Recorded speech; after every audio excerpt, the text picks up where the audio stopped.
إن الحمد لله نحمده ونستعينه ونستغفره ونعوذ بالله من شرور أنفسنا ومن سيئات أعمالنا من يهده الله فلا مضل له ومن يضلل فلا هادي له أشهد أن لا إله إلا الله وحده لا شريك له وأشهد أن محمدا عبده ورسوله يا أيها الذين آمنوا اتقوا الله حق تقاته ولا تموتن إلا وأنتم مسلمون يا أيها الذين آمنوا اتقوا الله وقولوا قولا سديدا يصلح لكم أعمالكم ويغفر لكم ذنوبكم ومن يطع الله ورسوله فقد فاز فوزا عظيما وبعد فإن أحسن الكلام كلام الله وخير الهدي هدي محمد صلى الله عليه وعلى آله وصحبه وسلم وشر الأمور محدثاتها وكل محدثة بدعة وكل بدعة ضلالة وكل ضلالة في النار رب زدني علما رب اشرح لي صدري ويسر لي أمري اللهم علمني ما ينفعني وانفعني بما علمتني. கண்ணியத்திற்குரிய அல்லாஹ்வுடைய அடியார்களே, மதிப்பிற்கும் மரியாதைக்கும் உரிய பெரியோர்களே, அன்பிற்கும் பாசத்திற்கும் உரிய சகோதரர்களே, தாய்மார்களே, சகோதரிகளே, அல்ஹம்துலில்லாஹ், இன்று நாம் ஒரு முக்கியமான தலைப்பின் கீழ் பேசுவதற்காக கேட்பதற்காக ஒன்று சேர்ந்திருக்கிறோம். இன்றைய காலகட்டத்தில் இந்த தலைப்பின் கீழ் பேசுவது, இவர்களை பற்றி மக்களுக்கு விழிப்புணர்வை ஏற்படுத்துவது, மார்க்க அறிஞர்கள், மார்க்க அழைப்பாளர்கள், சமுதாய தலைவர்கள், இன்னும் சமுதாயத்தின் பெருமக்கள், முக்கியஸ்தவர்கள் மீது இன்றியமையாத மிக முக்கியமான ஒரு கடமையாக, கட்டாயமான ஒரு பொறுப்பாக இருக்கிறது. காரணம் என்னவென்றால்,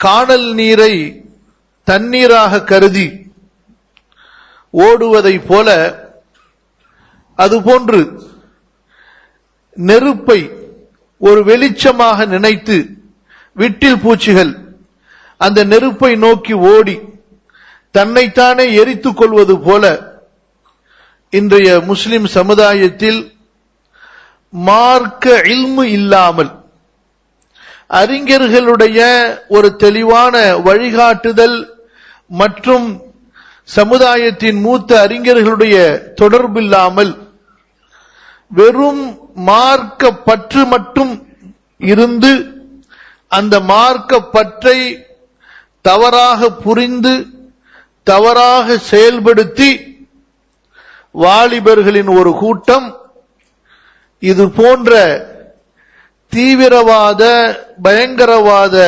இயக்கங்களில் சேர்ந்து தங்களையும் அழித்துக் கொள்கிறார்கள், தங்களது சமுதாயத்திற்கும் இழிவை ஏற்படுத்தி விடுகிறார்கள், தாங்கள் சார்ந்திருக்கின்ற மார்க்கத்திற்கு உலக சமுதாய மக்களுக்கு மத்தியிலே அவப்பெயரை ஏற்படுத்தி விடுகின்றார்கள்.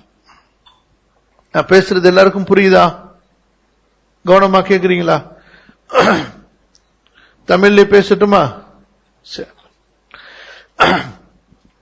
இந்த வாலிபர்களுடைய மார்க்கப்பற்று என்பது எல்லோரிடமும் இருக்க வேண்டிய ஒன்று இல்லையா?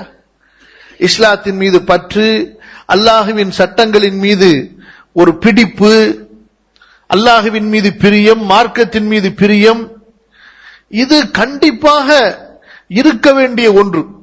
இது உடலுக்கு உயிர் எப்படி அவசியமோ, வாழ்வதற்கு எப்படி நீர் காற்று அவசியமோ, அதுபோன்று ஒரு முஸ்லிமுக்கு அவசியம். ஆனால் இந்த மார்க்க பற்றானது, இந்த மார்க்க பற்று அந்த முஸ்லிமை அல்லாஹுடைய சட்டங்களை நபியின் சுன்னாவை நபி ஸல்லல்லாஹு அலைஹி வஸல்லம் எப்படி அப்ளை செய்தார்களோ, நபி ஸல்லல்லாஹு அலைஹி வஸல்லம் சட்டம் ஒன்று இருக்கிறது, அதை அப்ளை செய்ய வேண்டும் அல்லவா? அதை அப்ளை என்றால் செயல்படுத்துவது. எப்படி செயல்படுத்துவது? ரசூலுல்லாஹி ஸல்லல்லாஹு அலைஹி வஸல்லம் உடைய சுன்னாவின் வழிமுறையிலே செயல்படுத்துவது. இதை அறியாத காரணத்தால் ஆர்வம் இருக்கிறது, பற்று இருக்கிறது, பிடிப்பு இருக்கிறது, வீரம் இருக்கிறது. ஆனால் அந்த ஆர்வம், பற்று, பிடிப்பு, வீரம் சுன்னாவின் வழியில் அவர்கள் செல்லாத காரணத்தால், நபித்தோழர்களை தங்களுக்கு முன்மாதிரிகளாக ஆக்காத காரணத்தால், தங்களை தாங்களே இந்த மார்க்கத்திற்கு சொந்தக்காரர்களாகவும் முடிவெடுக்கக்கூடிய அத்தாரிட்டிகளாகவும், கவனியுங்கள், எப்படி தாங்கள் தான் முழுமையாக இந்த மார்க்கத்திற்கு சொந்தக்காரர்கள், இந்த மார்க்கத்திலே தீர்ப்பு கதா முடிவெடுப்பதற்குண்டான அத்தாரிட்டியாக தங்களை தாங்களே ஆக்கிக் கொண்டு, நாங்கள் யாரிடத்திலும் ஆலோசனை கேட்க தேவையில்லை, எந்த ஆலிமிடத்திலும் நாங்கள் கருத்து கேட்க தேவையில்லை, மாறாக எல்லா ஆலிம்களும் எங்களிடத்திலே கருத்து கேட்க வேண்டும். இது எப்படி இருக்கிறது என்று சொன்னால், இப்லீஸ் அல்லாஹ்விற்கு ஐடியா சொன்னது போன்று இருக்கிறது. எப்படி இப்லீஸ் அல்லாஹ்விற்கு ஐடியா சொல்லி கொடுத்தான். எப்படி? خلقتني من نار وخلقته من طين انا خير منه. யா அல்லாஹ், நீ என்ன மாத்தி சொல்ற? என்ன நெருப்பிலிருந்து படைத்தாய், நான் உயர்ந்தவன், அவரை மண்ணிலிருந்து படைத்தாய், அவன் தாழ்ந்தவன். உன்னுடைய சட்டம் இப்படி அல்லவா இருக்க வேண்டும், அவர் அல்லவா எனக்கு சஜிதா செய்யும்படி இருக்க வேண்டும். எப்படி சொல்கிறான் சூசகமாக? எப்படி இப்லீஸ் அல்லாஹ்விடத்திலே சூசகமாக இப்படி சொல்கிறான், அன கைரும் மின்ஹு லம் அகுன் லிஅஸ்ஜுத லிபஷரின் خلقته من طين. இது சான்ஸே கிடையாது, மும்கின் ஹி नहीं होगा, இம்கான் ஹி नहीं, हो ही नहीं सकता. இது மண்ணிலிருந்து படைத்த ஒரு மனிதனுக்கு நான் சஜிதா செய்வதா? ये हो ही नहीं सकता, ये तो उल्टा होना चाहिए. எப்படி மாத்தமா இருக்கணுமா? இப்படி சொல்லித்தர அல்லாஹ்வுக்கு ஐடியா. அஸ்தக்ஃபிருல்லாஹ் அல்-அஸீம். எப்படி நீ என்னை நெருப்பிலிருந்து படைத்தாய், அவரை ஒரு மண்ணிலிருந்து படைத்தாய், எப்படி இது சாத்தியம்? உல்டாவா சொல்லு அப்படின்னா. அஸ்தக்ஃபிருல்லாஹ் அல்-அஸீம். அன்பானவர்களே, இவர்களின் நிலை இப்படித்தான். எப்படி? உலகத்தில் உள்ள மூத்த அறிஞர்கள் யார் யார் குர்ஆனை, ஹதீஸை கற்று பல ஆயிரக்கணக்கான ஹதீஸுகளை மனப்பாடம் செய்து அதற்குரிய விளக்கங்களை படித்து பல நூறு தஃப்சீர்களை படித்து சீராக்களின் கிதாபுகளை படித்து இஸ்லாமிய சமுதாயத்தை வழிநடத்திக் கொண்டிருக்கிறார்களோ, அந்த அறிஞர்கள் எல்லாம் இந்த பொடியன்மார்களிடத்திலே வந்து ஃபத்வா கேட்க வேண்டுமா? எப்படி இருக்கிறது? இந்த எல்கேஜிகளிடத்திலே வந்து அவர்கள் எல்லாம் தீர்ப்பு கேட்க வேண்டுமாம். இவர்களை ஏற்றவர்கள் தான் அறிஞர்கள், இவர்களை யார் ஏற்கவில்லையோ அவர்கள் எல்லாம் ஏஜென்ட்டுகள். எப்படி? இவர்களை ஏற்றவர்கள் அறிஞர்கள், இவர்களை ஏற்காதவர்கள் எல்லாம் ஏஜென்ட்டுகள். என்ன ஏஜென்ட்? ஊதுபத்தி விற்கிற ஏஜென்ட் நினைச்சுக்காதீங்க. யாருக்கு? யஹூதி நஸ்ரானிக்கு ஏஜென்டா? இன்னா லில்லாஹி வ இன்னா இலைஹி ராஜிஊன். சொல்லுங்கள் பார்க்கலாம். இந்த உம்மத்துடைய அறிஞர்கள் மீது யார் அவருடைய நல்ல எண்ணத்தாலும் அழகிய தூய்மையான ஒரு வாழ்க்கையாலும் இந்த உம்மத்துக்கு நன்மையை நாடக்கூடியவர் என்று அறியப்பட்ட மூத்த அறிஞர்களை பழி சுமத்துவது, அவர்களை குறை சொல்வது, இது முனாஃபிக்குகளுடைய அடையாளங்களில் ஒரு முக்கியமான அடையாளம். எது? அறிஞர்கள் என்று அறியப்பட்டவர்கள் யார் இந்த சமுதாயத்திற்காக நன்மையை நாடக்கூடியவர்கள் என்று அறியப்பட்டார்களோ அவர்கள் மீது குற்றம் சொல்வது, அவர்களை பழிப்பது, அவர்களை கேவலமாக பேசுவது, இது யாருடைய செயல்? முனாஃபிக்குகளுடைய செயல். ரசூலுல்லாஹி ஸல்லல்லாஹு அலைஹி வஸல்லம் அவர்களுடைய காலத்தில் இருந்த முனாஃபிக்குகள் இதைத்தான் செய்தார்கள். மா ரஅய்னா மிஸ்ல குர்ராயினா, எங்களுடைய காரிகள் ஆலிம்கள் யாரை பார்த்து? அபூபக்கர், உமர், உஸ்மான், அலி, அப்துல்லா இப்னு மஸ்ஊத், இந்த சஹாபாக்களை பார்த்து சொன்னார்கள், இவர்களை விட கோழைகளை நாங்கள் பார்த்ததில்லை, இவர்களை விட அதிகமாக சாப்பிடக்கூடிய உணவின் பக்கம் ஆசை உள்ளவர்களை நாங்கள் பார்த்ததில்லை என்று அந்த முனாஃபிக்குகள் நபி ஸல்லல்லாஹு அலைஹி வஸல்லம் நெருக்கமாக, நபி ஸல்லல்லாஹு அலைஹி வஸல்லம் அவர்களுக்கு நெருக்கமாக இருந்த தோழர்களின் மீது குற்றம் சுமத்தினார்கள். அஸ்தக்ஃபிருல்லாஹல் அஸீம். அதே அந்த பாட்டையில் தான், அதே இந்த வழியில் தான் இன்று இவர்களும் பயணிக்கிறார்கள். அன்பானவர்களே, இந்த தலைப்பை பல விஷயங்களாக நாம் பார்க்க வேண்டும். ஒன்று என்ன? இந்த மக்கள் ஈராக்கிலே தோன்றினார்கள். எப்போது அமெரிக்காவினுடைய அந்த போர் சத்தாமை ஆட்சியிலிருந்து வீழ்த்துவதற்காக ஈராக்கின் மீது தொடுக்கப்பட்டதோ, அப்பொழுது அமெரிக்காவுடைய பல திட்டங்களினால் சத்தாமுக்கு ஆதரவாக இருந்த அந்த ராணுவங்கள் கண்டிப்பாக அமெரிக்காவால் ஈராக்கிற்குள் செல்ல முடியாது, எவ்வளவுதான் அவர்கள் போராட்டம், எவ்வளவுதான் அவர்கள் போர் தொடுத்தாலும் சரியே என்று உலகமே பேசிக் கொண்டிருந்த தருணத்திலே என்ன நடந்ததோ அல்லாஹ் மிக அறிந்தவன். சத்தாமுடைய ராணுவங்கள் எல்லாம் பின்வாங்கி விட்டார்கள். அமெரிக்கா ஈராக்கிற்குள் வருவது மிக இலகுவாக ஆகிவிட்டது. அதற்கு பிறகு அங்கே அமெரிக்காவிற்கு ஆதரவாக ஒரு ஆட்சி ஒன்று ஏற்படுத்தப்படுகிறது. ஷியாக்களுடைய கை ஓங்குகிறது. சத்தாமுடைய ஆட்சி காலத்திலே அடங்கியிருந்த அந்த ஷியாக்கள், பணிந்திருந்த அந்த ஷியாக்கள், அவர்களுக்கு சாதகமான ஒரு ஆட்சி ஏற்பட்டதற்கு பிறகு அங்கே ஒரு பலவிதமான அடக்குமுறைகள், பலவிதமான அநியாயங்கள் இப்படியாக நடந்து கொண்டிருக்கிறது. இந்த நேரத்திலே என்ன செய்ய வேண்டுமோ, கவனியுங்கள், முஸ்லிம்கள் என்ன செய்ய வேண்டுமோ, என்ன ஒரு சீர்திருத்தத்தை கையாள வேண்டுமோ, அந்த சீர்திருத்தத்திற்கு பதிலாக, அதாவது ஒரு கூட்டம் ஆயுதத்தை கையில் எடுக்கிறது. ஒன்றை நன்றாக புரிந்து கொள்ளுங்கள். ஆயுதத்தை கையில் எடுப்பது இதுதான் சமுதாயத்தினுடைய பிரச்சனைகளுக்கு, முஸ்லிம்களுடைய பிரச்சனைக்கு தீர்வாக இருந்திருக்குமேயானால் அல்லாஹ்வுடைய தூதர் ஸல்லல்லாஹு அலைஹி வஸல்லம் மக்காவிலே ஆயுதத்தை கையில் எடுத்திருப்பார்கள். ஒரு முஸ்லிம் 100 காபிர்களுக்கு சமம் என்று அல்லாஹ் கூறினார். அதற்கு பிறகு ஒரு முஸ்லிம் 10 காபிர்களுக்கு சமம் என்று அல்லாஹ் கூறினார்.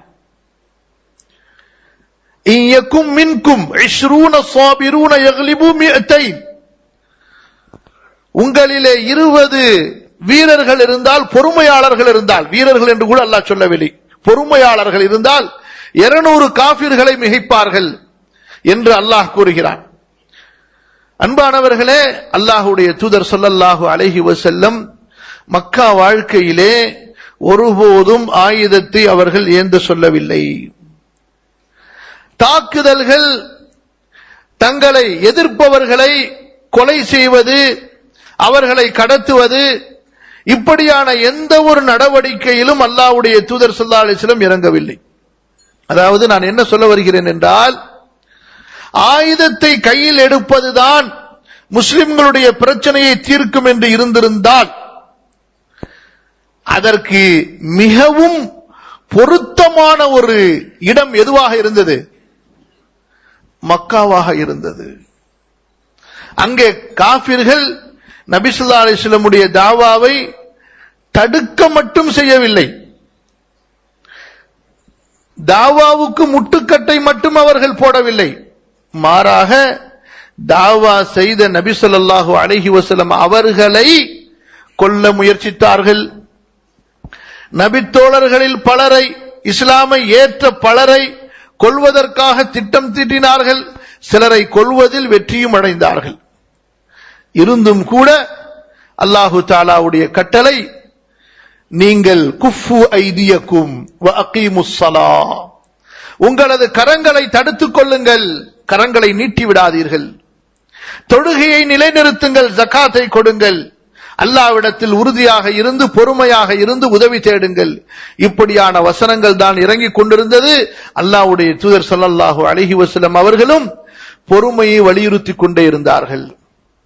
அன்பானவர்களே, இப்படி இந்த ஆயுதம் ஏந்துதல் என்பது அதற்கென்று தனி சட்டங்கள், அதற்கென்று தனி கட்டுப்பாடுகள். யார் மீது ஆயுதம் ஏந்துவது, யாருக்கு எதிராக ஆயுதம் ஏந்துவது, எந்த சூழ்நிலையில் ஆயுதத்தை ஏந்துவது, இப்படியாக பல நுணுக்கமான சட்டங்களை அல்லாஹ் ரப்புல் ஆலமீன் மதீனா வாழ்க்கையிலே ரசூலுல்லாஹி ஸல்லல்லாஹு அலைஹி வஸல்லம் அவர்களுக்கு தருகிறான். அல்லாஹ்வுடைய தூதர் ஸல்லல்லாஹு அலைஹி வஸல்லம் அவர்கள் அதை மிக நுணுக்கமாக செயல்படுத்துகிறார்கள். அதை அறிந்தவர்கள் தான் சஹாபாக்கள். எனவே தான் சொல்கிறோம், எந்த ஜிஹாத் சஹாபாக்களுடைய வழிமுறையில் இருக்கிறதோ அது ஜிஹாத்.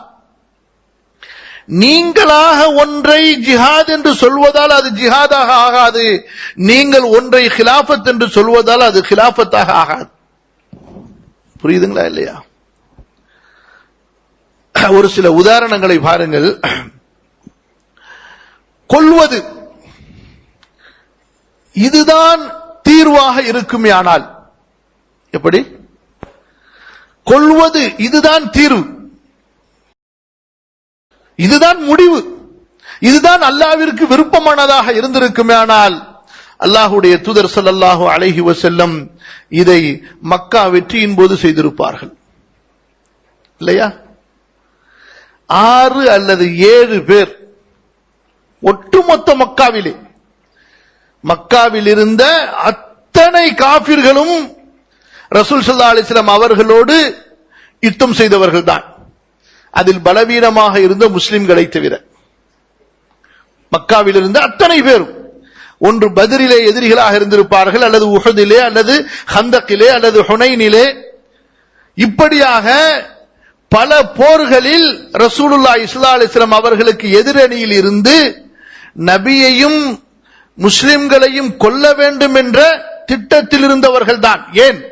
அல்லாஹ்வுடைய தூதர் ஸல்லல்லாஹு அலைஹி வஸல்லம் உம்ராவிற்கு வரும்போது உம்ரா செய்ய விடாமல் அவர்களை கொன்று விடலாம் என்று திட்டம் தீட்டியவர்கள். எனவேதான் அல்லாஹ் சுப்ஹானஹு வ தஆலா, நபியே நீங்கள் தொழும்போது கூட ஆயுதத்தை கையில் வைத்துக் கொண்டு தொழுங்கள். ஏன்? இந்த எதிரிகள், மக்காவுடைய எதிரிகள், அவர்கள் உங்களை எதிர்பார்த்து கொண்டே இருக்கிறார்கள். நீங்கள் ஆயுதத்தை வைத்துவிட்டு தொழுகையிலே நிற்கும் பொழுது உங்களுடைய கவனமற்ற அந்த நிலை, சுஜூதுடைய நிலையை பார்த்து ஃபயமீலூன அலைக்கும் மைலத்தன் வாஹிதா, ஒரே பாய்ச்சலாக பாய்ந்து உங்களது கழுத்துகளை சீவிவிட வேண்டும் என்று அவர்கள் திட்டம் தீட்டி இருக்கிறார்கள் என்று அல்லாஹ் ரப்புல் ஆலமீன் குர்ஆனிலே வஹி இறக்கிறான். எத்தகைய எதிரிகள் பாருங்கள், சொல்லுங்கள். உலக வரலாற்றிலே நம்மை எதிர்ப்பவர்கள் இருக்கட்டும், யாரை எதிர்த்தவர்கள் இவர்கள்? ரசூலுல்லாஹி, அல்லாஹ்வுடைய நபியை எதிர்த்தவர்கள், இந்த உம்மத்துடைய சிறந்த சமுதாயத்தை எதிர்த்தவர்கள். எதிரிகளை கொல்வதுதான் என்பது அல்லாஹ்விற்கு விருப்பமானதாக இருந்திருக்குமே, ஆனால் கண்டிப்பாக மக்கா வெற்றியின் போது அல்லாஹு தஆலா அதை செய்ய சொல்லி இருப்பான். ஆனால் ரசூலுல்லாஹி ஸல்லல்லாஹு அலைஹி வஸல்லம் அன்துமுத் துலகா, நீங்கள் எல்லாம் மன்னிக்கப்பட்டவர்கள். லா தஸ்ரீப அலைக்குமுல் யௌம், இன்று உங்கள் மீது எந்த விதமான அநியாயமும் நிகழாது, நடக்காது. உங்களை நான் மன்னித்து விட்டேன். காபாவில் சென்றவர் மன்னிக்கப்பட்டார், தனது வீட்டுக்குள் சென்றவர் மன்னிக்கப்பட்டார், ஆயுதங்களை கீழே போட்டவர் மன்னிக்கப்பட்டார். இப்படியாக மன்னிப்பின் வாசல்களை ரசூல் ஸல்லல்லாஹு அலைஹி வஸல்லம் திறந்து வைத்து மன்னிப்பு மன்னிப்பு என்று சொல்லிக் கொண்டே இருக்கிறார்கள். அபூ சுஃபியானுடைய வீட்டுக்குள் சென்றவர்கள் எல்லாம் மன்னிக்கப்பட்டார்கள். ஒரு தலைவருடைய பெயரை சொல்லி, யார் அபூ சுஃபியான், இவருடைய அஹ்ஸாபுடைய திட்டம் ஒன்று மட்டுமே போதும் இவரை உடனடியாக ரசூல் ஸல்லல்லாஹு அலைஹி வஸல்லம் சிறைச்சேதம் செய்வதற்கு. ஆனால் அவருக்கு மன்னிப்பு கொடுத்தார்கள், அவருடைய வீட்டிற்குள் நுழைந்தவர்களுக்கெல்லாம் மன்னிப்பு கொடுத்தார்கள். இப்படியாக கண்ணியத்திற்குரியவர்களே, ஆயுதம் ஏந்துவது அல்லது எதிரிகளை கொல்வதுதான் இஸ்லாமுடைய அடிப்படை என்பதாக ஒரு கொள்கையில் இருப்பவர்கள் தான் இந்த தாயிஷ் என்பவர்கள். ஐஎஸ் என்று அழைக்கிறோமே, இதற்கு அரபியிலே அத்தௌலத்துல் இஸ்லாமியா ஃபில் இராக் வஷாம், ஈராக்கிலும் ஷாமிலும் இஸ்லாமிய அரசாங்கம். பிறகு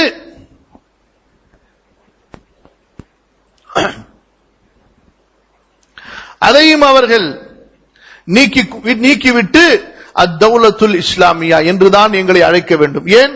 உலகத்துக்கெல்லாம் ஹிலாஃபத்தை நிலைநாட்டுவதற்காக நாங்கள் வந்திருக்கிறோம். எப்படி? உலகத்துக்கெல்லாம் ஹிலாஃபத்தை நிலைநாட்டுவதற்காக நாங்கள் வந்திருக்கிறோம். எங்களது ஹிலாஃபத்தை ஏற்றுக்கொண்டவர்கள் தான் முஸ்லிம்கள். எப்படி? அல்லாஹ்வை ஏற்றுக்கொண்டவர்கள் அல்ல, லா இலாஹ இல்லல்லாஹ் சொன்னவர்கள் அல்ல. எப்படி மாறுகிறது பாருங்கள் ஃபத்வாக்கள். எங்களது ஹிலாஃபத்தை ஏற்றுக்கொண்டவர்கள் தான் முஸ்லிம்கள். அப்ப முஸ்லிம்களாக இருந்து எங்களது ஹிலாஃபத்தை ஏற்றுக்கொள்ளவில்லை என்றால் அவர்கள் எல்லாம் முர்த்தத்துகள். எங்களிடத்தில் ஹிஜ்ரத் செய்து வராதவர்கள் எல்லாம் முர்த்தத்துகள். அவர்களை கொல்வது எங்களுக்கு கூடும். சில நுணுக்கமான விஷயங்களுக்குள்ளார போறதுக்கு முன்பு சில சின்ன சின்ன சம்பவங்களை உங்களுக்கு சொல்கிறேன். இவர்கள் என்ன சொல்கிறார்கள் கவனிங்க. உலகத்தில் உள்ள எல்லாரும் இவங்க ஹிலாஃபத்தை ஏற்றுக்கொள்ள வேண்டும். அப்படி ஏற்றுக்கொள்ளனா அவங்க முர்த்தத். எல்லாரும் இவர்களுடைய அமீருக்கு பைஅத் செய்து கொடுப்பதற்காக ஈராக்குக்கு வந்து விட வேண்டும், ஹிஜ்ரத் செய்து வந்து விடும். இல்லை என்றாலும் அவர்கள் முர்த்தத். புரியுதா? சரி, நான் ஒரு சம்பவம் உங்களுக்கு சொல்றேன். ரசூல் ஸல்லல்லாஹு அலைஹி வஸல்லம் எப்படிப்பட்டவங்க? எப்படிப்பட்டவங்க? அவர்களை விட பெரிய ஒரு தலைவர் இருக்கிறாங்களா? சொல்லுங்க. நபி ஸல்லல்லாஹு அலைஹி வஸல்லம் அவர்களை விட ஒரு பெரிய தலைவர், ஒரு பெரிய இமாம், முஸ்லிம்களுடைய ஆட்சியாளர் யாராவது இருக்காங்களா? சொல்லுங்க. சந்தேகமா இருக்கு போல இருக்கு. எதுவும் சொல்ல மாட்டேங்கிறீங்க. பாதி பேர் சொல்றீங்க, பாதி பேர் சொல்ல மாட்டேங்கிறீங்க. ஹோ ஹி நஹீ சக்தா ஹை. எப்படி இருக்க முடியும்? அல்லாஹ்வுடைய தூதர் ஸல்லல்லாஹு அலைஹி வஸல்லம் எப்போது ஹிஜ்ரத் ஃபர்லாக இருந்தது. எங்க இருந்து? நபி ஸல்லல்லாஹு அலைஹி வஸல்லம் அவர்களிடம் ஹிஜ்ரத் செய்து வருவது ஃபர்லாக இருந்தது. கவனிங்க. அந்த நேரத்தில் கூட இல்லல் முஸ்ததஅஃபீன மினர் ரிஜாலி வன் நிசா வல் வில்தான், பலவீனமானவர்கள் ஆண்களில் யார்? கைகால் இல்லாதவங்க, கண் இல்லாதவங்க, உடம்பு சரியில்லாதவங்க, பெண்கள், குழந்தைகள், இவர்களை எல்லாம் அல்லாஹ் மன்னித்து விட்டான். அது மட்டுமல்ல, கைகால் எல்லாம் நன்றாக இருந்து உடல் ஆரோக்கியமாக இருந்து வயதான தனது தாய் தந்தை இருந்து அவர்களுக்கு பணிவிடை செய்ய வேண்டிய அவசியத்தில் இருந்தால் அவர்களையும் அல்லாஹ் மன்னித்து விட்டான். அல்லாஹ்வுடைய தூதர் ஸல்லல்லாஹு அலைஹி வஸல்லம் கட்டளையாக சொன்னார்கள், உங்களுக்கு வயதான தாய் தந்தை இருந்தால் அவர்கள் முஸ்லிம்களாக இல்லை என்றாலும் கூட அவர்களுக்கு பணிவிடை செய்து கொண்டிருங்கள், இஸ்லாமிய மார்க்கத்தை தெரிந்து அமல் செய்து கொண்டிருங்கள், என்னிடத்தில் வர வேண்டிய அவசியம் இல்லை என்று. புரியுதா இல்லையா உங்களுக்கு? தீன் எப்படி சொல்கிறது? உங்களுக்கு தெரியும், தாபியின்கள்ல ஒரு பெரிய தாபிஇ யார் என்று பட்டியல் போட்டா அதுல ஒருத்தருடைய பேர் வரும். சும்மா நான் கேட்கிறேன்னு ஒரு 10 பேர் நீங்களே சொல்லுங்களா, அதுல அந்த பேர் வருதான்னு பாப்போமே. ஹசன் பஸ்ரி, வேற இந்த சொன்னாங்களே உவைசுல் கர்னி அலைஹி ரஹ்மா, தாபியின்கள்ல பெரிய ஒருத்தர். இவர் ரசூல் ஸல்லல்லாஹு அலைஹி வஸல்லம் பார்க்க வரவே இல்லைங்க. இவர் யாரு? நபி ஸல்லல்லாஹு அலைஹி வஸல்லம் அவர்களை பார்க்க வரவே இல்லை. அல்லாஹ்வுடைய தூதரை கொண்டு ஈமான் கொண்டார். அல்லாஹ்வுடைய தூதர் ஸல்லல்லாஹு அலைஹி வஸல்லம் மதீனாவிற்கு வந்து விட்டார்கள் என்று தெரியும். ஆனால் என்ன செய்யல?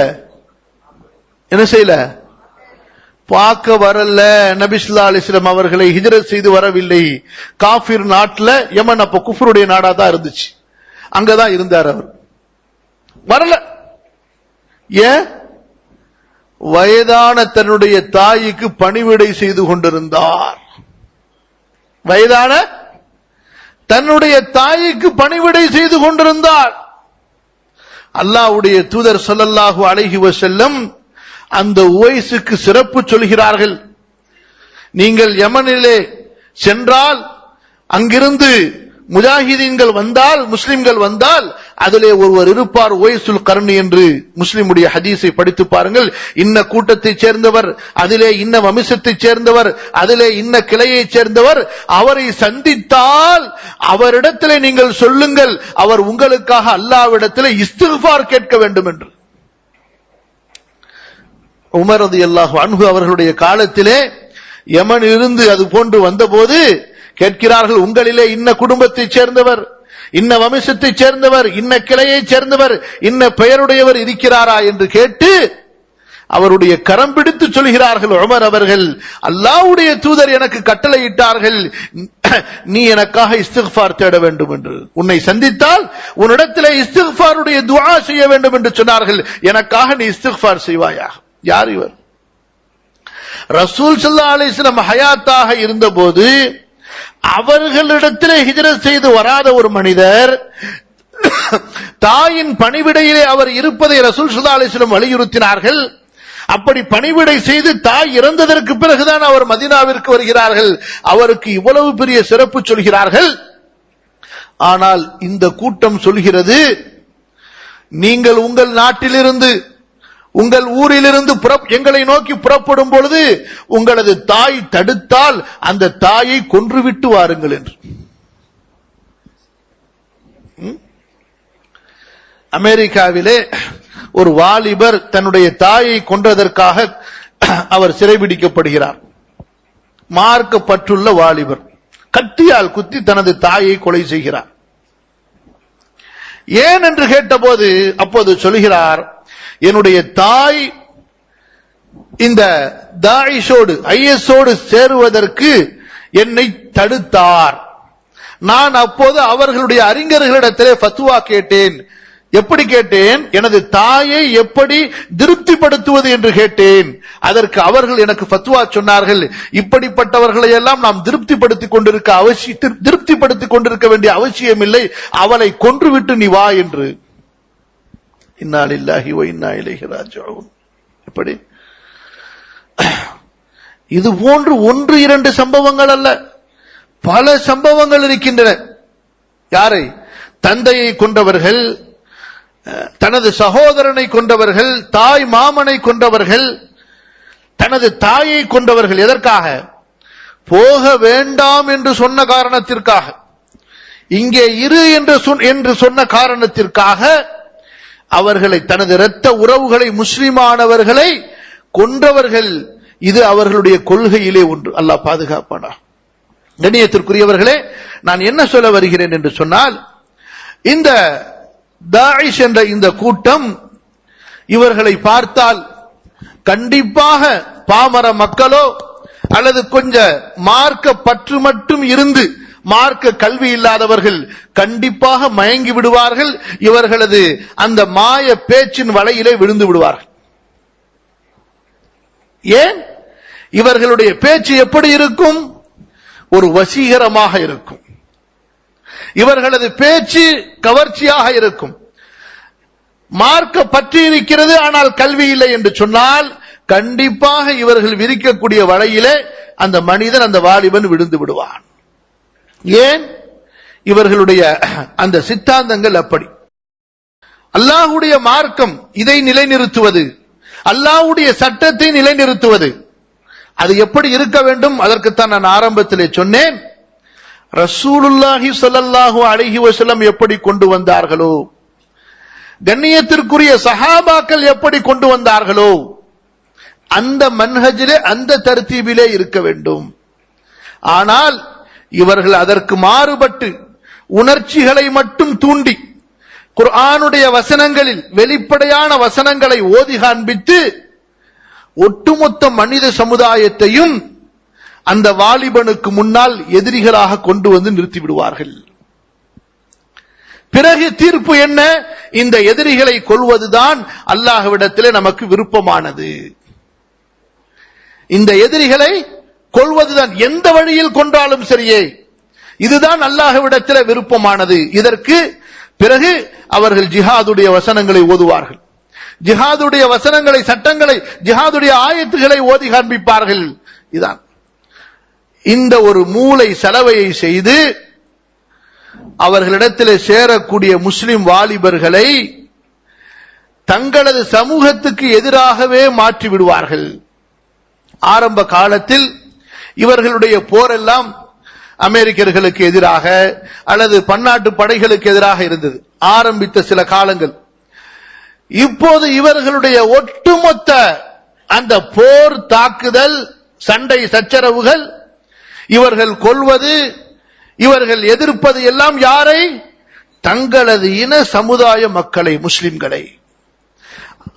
அதுபோன்று முஸ்லிம்களுக்கு ஆதரவாக, இணக்கமாக இருந்து முஸ்லிம்களை ஆதரிக்கக்கூடிய மக்களை, யார்? இவர்களை ஏற்றுக்கொள்ளாமல் பொதுவான முஸ்லிம்கள் இருக்கிறார்கள் அல்லவா, இந்த முஸ்லிம்களை தான் இவர்கள் இப்போது டார்கெட் செய்கிறார்கள். ஒரு சில அந்த சம்பவங்களையும் நிகழ்வுகளையும் உங்களுக்கு நான் பட்டியலோட படிச்சு காட்டுறேன், அப்போ உங்களுக்கு தெரியும். ஏன்னா அதை முதல்ல நம்ம தெரிஞ்சுக்கிறது இன்ஷா அல்லாஹ் உங்களுக்கு பிரயோஜனமாக இருக்கும்.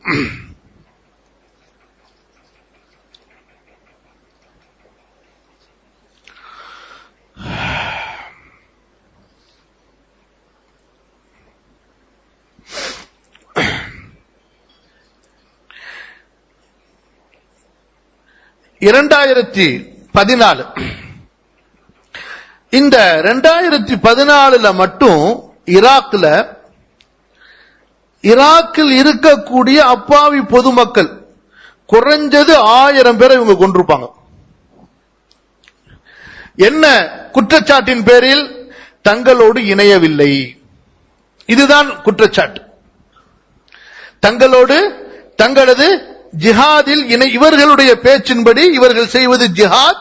இந்த ஜிஹாதில் இணையாததால் தற்கொலை படை என்று சொல்கின்ற அந்த தாக்குதலின் மூலமாக, தற்கொலை தாக்குதல்களின் மூலமாக குறைந்தது 1000 பேரை ஒரு வருஷத்தில் இவர்கள் கொண்டிருக்கிறார்கள்.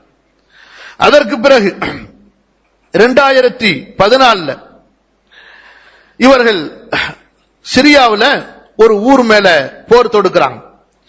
அதுல அப்பாவி பொதுமக்கள் 15 பேர், அதுல 6 குழந்தைகள் உட்பட இவர்களை கொள்கிறார், குழந்தைகள் உட்பட. ரசூல் ஸல்லல்லாஹு அலைஹி வஸல்லம் என்ன சொன்னார்கள்? போர் மைதானத்திலே நீங்கள் குழந்தைகளை கொல்லாதீர்கள். யாராவது குழந்தைகளை அழைச்சிட்டு வந்திருந்தா குழந்தைகளை கொல்லாதீர்கள், பெண்களை கொல்லாதீர்கள், வயதானவர்களை கொல்லாதீர்கள். நீங்கள் ஒரு அந்நிய நாட்டின் மீது படையெடுக்கும் போது அங்க இருக்கக்கூடிய கோயில்களை, அங்க இருக்கக்கூடிய சர்ச்சுகளை இடிக்காதீர்கள். அதற்குள் இருக்கக்கூடிய அந்த துறவிகளை, அங்கு இருக்கக்கூடிய மத சார்ந்தவர்களை நீங்கள் கொல்லாதீர்கள். இப்படியாக அல்லாஹ்வுடைய தூதர் ஸல்லல்லாஹு அலைஹி வஸல்லம் கட்டளையிட்டிருக்கின்றார்கள். ஆனால் இவர்களோ என்ன செய்கிறார்கள்? ஒரு ஊரை அந்த சிரியாவினுடைய ஆட்சியிலிருந்து தங்களது கட்டுப்பாட்டுக்குள் கொண்டு வருவதற்காக இவர்கள் உள்ளே நுழையும் போது தங்களுக்கு ஆதரவாக செயல்படவில்லை என்ற காரணத்திற்காகவே 6 குழந்தைகள் உட்பட 15 பேரை இவர்கள் கொள்கிறார்கள். அதற்கு பிறகு இவர்களுடைய அந்த தாக்குதல்கள் குறிப்பாக மஸ்ஜிதுகளின் மீது திரும்புகிறது. அல்லாஹ்வுடைய தூதர் ஸல்லல்லாஹு அலைஹி வஸல்லம் அவர்கள் எதிரிகளுடைய நாடுகளிலே நீங்கள் தாக்குதல் நடத்தினால், அங்கே போர் நடந்தால், அங்கு இருக்கக்கூடிய வணக்கத்தலங்கள், அது யாருடைய வணக்கத்தலங்களாக இருக்கட்டும், அவற்றை நீங்கள் இடிக்கக்கூடாது, தாக்கக்கூடாது, அங்கு இருக்கக்கூடியவர்களை கொல்லக்கூடாது என்று சொல்கிறார்கள். ஆனால் இவர்களோ தங்களை ஆதரிக்கவில்லை என்ற ஒரே ஒரு குற்றத்திற்காக, இவர்களுடைய பார்வையில் அது ஒரு பெரிய குற்றம். அந்த குற்றம் எப்படி? முர்த்ததாக ஆக்கிவிடக்கூடிய குற்றம். இந்த ஒரு இதை அவர்கள் குற்றமாக சுமத்தி முஸ்லிம்களுடைய தொழுகை இடங்களிலே இவர்கள் டார்கெட் செய்கிறார்கள். அதுவும் குறிப்பாக ஜும்மாக்களுடைய தொழுகையிலே, அந்த ஜும்மாக்களுடைய தொழுகையிலே இவர்கள் டார்கெட் செய்து அந்த தற்கொலை தாக்குதல்களின் மூலமாக தற்கொலை தாக்குதல்களின் மூலமாக அங்கே முஸ்லிம்களை கொல்லுகிறார்கள். எப்படி உதாரணமாக என்று சொன்னால், இந்த ஈராக்ல இவர்களுடைய அந்த ஆதிக்கங்கள் அதிகமாக உள்ள இடங்கள்ல பல மஸ்ஜிதுகளில் தொழும் பொழுது, தொழுகை நடந்து கொண்டிருக்கும் பொழுது இவர்கள் அங்கே தாக்குதல் நடத்தி கொண்டிருக்கிறார்கள். உதாரணமாக ஈராக்கிலே மஸ்ஜித் பத்ர் என்று, அதே போல மஸ்ஜிதுல் ஹஷூஷ் என்று சொல்லக்கூடிய 2 பள்ளிகளில் அங்கே தொழுகை நடந்து கொண்டிருக்கும் பொழுது, கவனியுங்கள், தொழுகை நடந்து கொண்டிருக்கும் பொழுது 2015 ஆண்டு மார்ச் மாதம் 20ஆம் தேதியிலே அந்த மஸ்ஜிதிலே தாக்குதல் நடத்துகின்றார்கள். 142 பேர் தொழுகையாளிகள் கொல்லப்படுகிறார்கள். 351 பேர் படுகாயமடைகிறார்கள். அல்லாஹ்வுடைய தூதர் ஸல்லல்லாஹு அலைஹி வஸல்லம் ஒரு மனிதனை கொல்வதை கூட சகித்துக் கொள்ளவில்லை, அநியாயமாக, இல்லையா? போர் மைதானத்திற்கு சென்றார் உசாமா. மைதானத்திலே எல்லாம் காலி செய்துவிட்டு ஓடிவிட்டார்கள். ஒரே ஒருத்தர் மட்டும் நின்றுட்டார். அவர் முஸ்லிம் ஆயிருந்தாரு, ஆனா இன்னும் புதுசா இஸ்லாத்துக்கு வந்ததுனால நிறைய மார்க்கத்தை படிக்கல, நிறைய விஷயங்களை தெரியல, ஆனா ஷஹாதா சொல்லி இருந்தார். எல்லாரும் போயிட்டாங்க. இவர் நம்ம தான் முஸ்லீம் ஆயிட்டோமே, நம்ம எதுக்கு போக என்று அந்த மைதானத்திலேயே நின்று இருந்தார். மைதானத்தில் அந்த ஊர்ல இருந்தார், மைதானத்துல கூட ஊர்ல இருந்தார். வந்தாங்க, என்னப்பா செய்தி? இல்ல நான் சபஅத்து, நான் மதம் மாறிட்டேன்னாரு. அவரை பொறுத்த வரைக்கும் குஃப்ர்ல இருந்து நான் இஸ்லாத்துக்கு வந்துட்டேன், அஸ்லம்துன்னு சொல்ல தெரியல, சபஅத்து அப்படின்ட்டார். சொல்லிட்டு அஸ்ஸலாமு அலைக்கும்னார். உசாமா பார்த்தாங்க, இவர் தப்பிக்கிறதுக்கு சொல்றாரு போல இருக்குன்னு சொல்லிட்டு டப்புன்னு வெட்டிவிட்டாங்க. வெட்டிவிட்டு அவருடைய செல்வத்தெல்லாம் கனிமத்தா கொண்டு வந்துட்டாங்க. யா அர்ஹமர் ரஹீமீன். சஹாபாக்கள் எல்லாம் செய்தியை உடனே சொல்லிட்டாங்க ரசூல் ஸல்லல்லாஹு அலைஹி வஸல்லத்துக்கு. அல்லாஹ்வுடைய தூதர் ஸல்லல்லாஹு அலைஹி வஸல்லம் உசாமா வந்தவுடனே கோபப்பட்டார்கள். உசாமா பதில் சொல்றாங்க, யா ரசூலல்லாஹ், பயந்து சொல்லி இருக்கலாமேன்னு சொல்லிட்டு, தப்பிக்கிறதுக்கு சொல்லி இருக்கலாமேன்னு சொல்லி. அல்லாஹ்வுடைய தூதர் கேட்டார்கள், ஹல்லா ஷகத்த அன் கல்பிஹி, உள்ளத்தை பிளந்து பார்த்தாயா? உள்ளத்தை, இதயத்தை பிளந்து பார்த்தாயா? எதற்கு சொன்னார், ஏன் சொன்னார் என்று? யா அல்லாஹ், இவருடைய செயலை விட்டு நான் விலகிக் கொள்கிறேன். யா அல்லாஹ், இவருடைய செயலை விட்டு விலகிக் கொள்கிறேன். உசாமாவுக்கு கவலையா தாங்கல, அழுகையா தாங்கல. நான் இப்படிப்பட்ட ஒரு சம்பவம் எனது வாழ்க்கையில் நடந்திருக்க கூடாது. இதற்கு முன்பு நான் ஏன் முஸ்லிமாக இருந்தேன்? இதற்கு பின்பு நான் முஸ்லிமாக இருக்கலாம் அல்லவா என்று தன்னைத்தானே நொந்து கொள்கிறார். அல்லாஹ் சொல்கிறான், யா அய்யுஹல்லதீன ஆமனூ இதா தரப்தும் ஃபில் அர்தி, மூமின்களே, நீங்கள் பூமியிலே பயணம் செய்தால் ஃபலா தகூலு லிமன் அல்கா இலைக்குமுஸ் ஸலாம லஸ்த முஃமினா, உங்களை பார்த்து சலாம் சொன்னவரை மூமின் இல்லை என்று நீங்கள் சொல்லாதீர்கள். தபுதகுன அரதல் ஹயாத்தி துன்யா, உலக செல்வத்தையா நீங்கள் நாடுகிறீர்கள்? அல்லாஹ்விடத்திலே வசதி, அல்லாஹ்விடத்திலே விசாலமான செல்வம் இருக்கிறது. அன்பானவர்களே, காஃபிர்களுடைய நாடில் இருக்கக்கூடிய ஒரு முஸ்லிமை அவர் இன்னும் முஸ்லிமாக ஆகிவிட்டாரா என்று எந்த அடையாளமும் தெரியவில்லை. ஆனால் சலாம் சொன்னார், நான் மாறிவிட்டேன் என்று சொன்னார், அவ்வளவுதான்.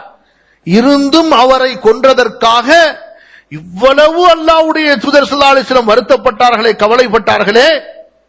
இங்கே இவர்கள் முஸ்லிம்கள் தொழுது கொண்டிருக்கும் போது, ஜமாத் நடந்து கொண்டிருக்கும் பொழுது, இவர்களா இஸ்லாமிய அரசாங்கம்? எப்படி ஏமாறுகிறார்கள் பாருங்கள் வாலிபர்கள். அடுத்து பாருங்க,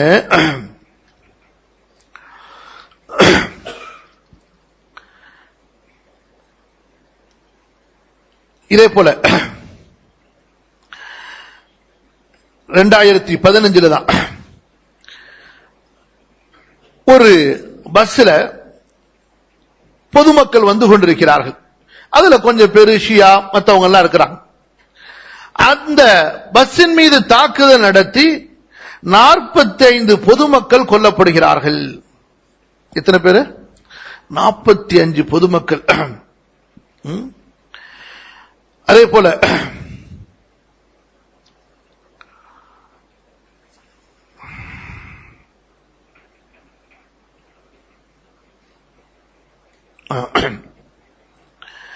இவர்களுடைய இந்த மஸ்ஜிதுடைய தாக்குதல், இதிலே இவர்கள் எங்கெங்கெல்லாம் டார்கெட் செய்திருக்கிறார்கள் என்றால், சவுதி அரேபியா என்பது எல்லா முஸ்லிம்களுக்கும் தெரியும், ஏன் பொதுமக்களுக்கு கூட தெரியும். உலகத்திலேயே இஸ்லாமை அதிகமாக பின்பற்றக்கூடிய மக்கள் இருக்கிறார்கள், அங்கே அல்லாஹ்வுடைய மார்க்கம் பின்பற்றப்படுகிறது என்று. அந்த அரசாங்கம் இவர்களுக்கு எதிரிகளாக ஆகிவிடுகிறார்கள். ஏன் என்று சொன்னால், 2014 முதலாக சவுதி அரசாங்கம் தான் இந்த தாயிஷை இது ஒரு தீவிரவாத பயங்கரவாத கூட்டம் என்பதாக அறிவிப்பு செய்கிறது. அதனுடைய உலமாக்கள் அறிவிப்பு செய்கிறார்கள். அதை தொடர்ந்துதான் பல நாடுகள், அமெரிக்கா உட்பட, ஐரோப்பியா உட்பட இன்னும் பல நாடுகள் இந்த தாயிஷை தீவிரவாத ஒரு கூட்டமாக, பயங்கரவாத ஒரு குழுவாக அறிவிப்பு செய்கிறது. தங்களை, ஆனா இவர்கள் மேல எந்த தாக்குதலையும் செய்யல. தங்களுடைய நாட்டு மக்களுக்கு சவுதி அரசாங்கம், அந்த சவுதி அரசாங்கத்தில் உள்ள உயர்மட்ட ஃபத்வா குழு, அவர்கள் அறிவிப்பு செய்கிறார்கள், இந்த குழுக்கள் ஹவாரிஜிகள்.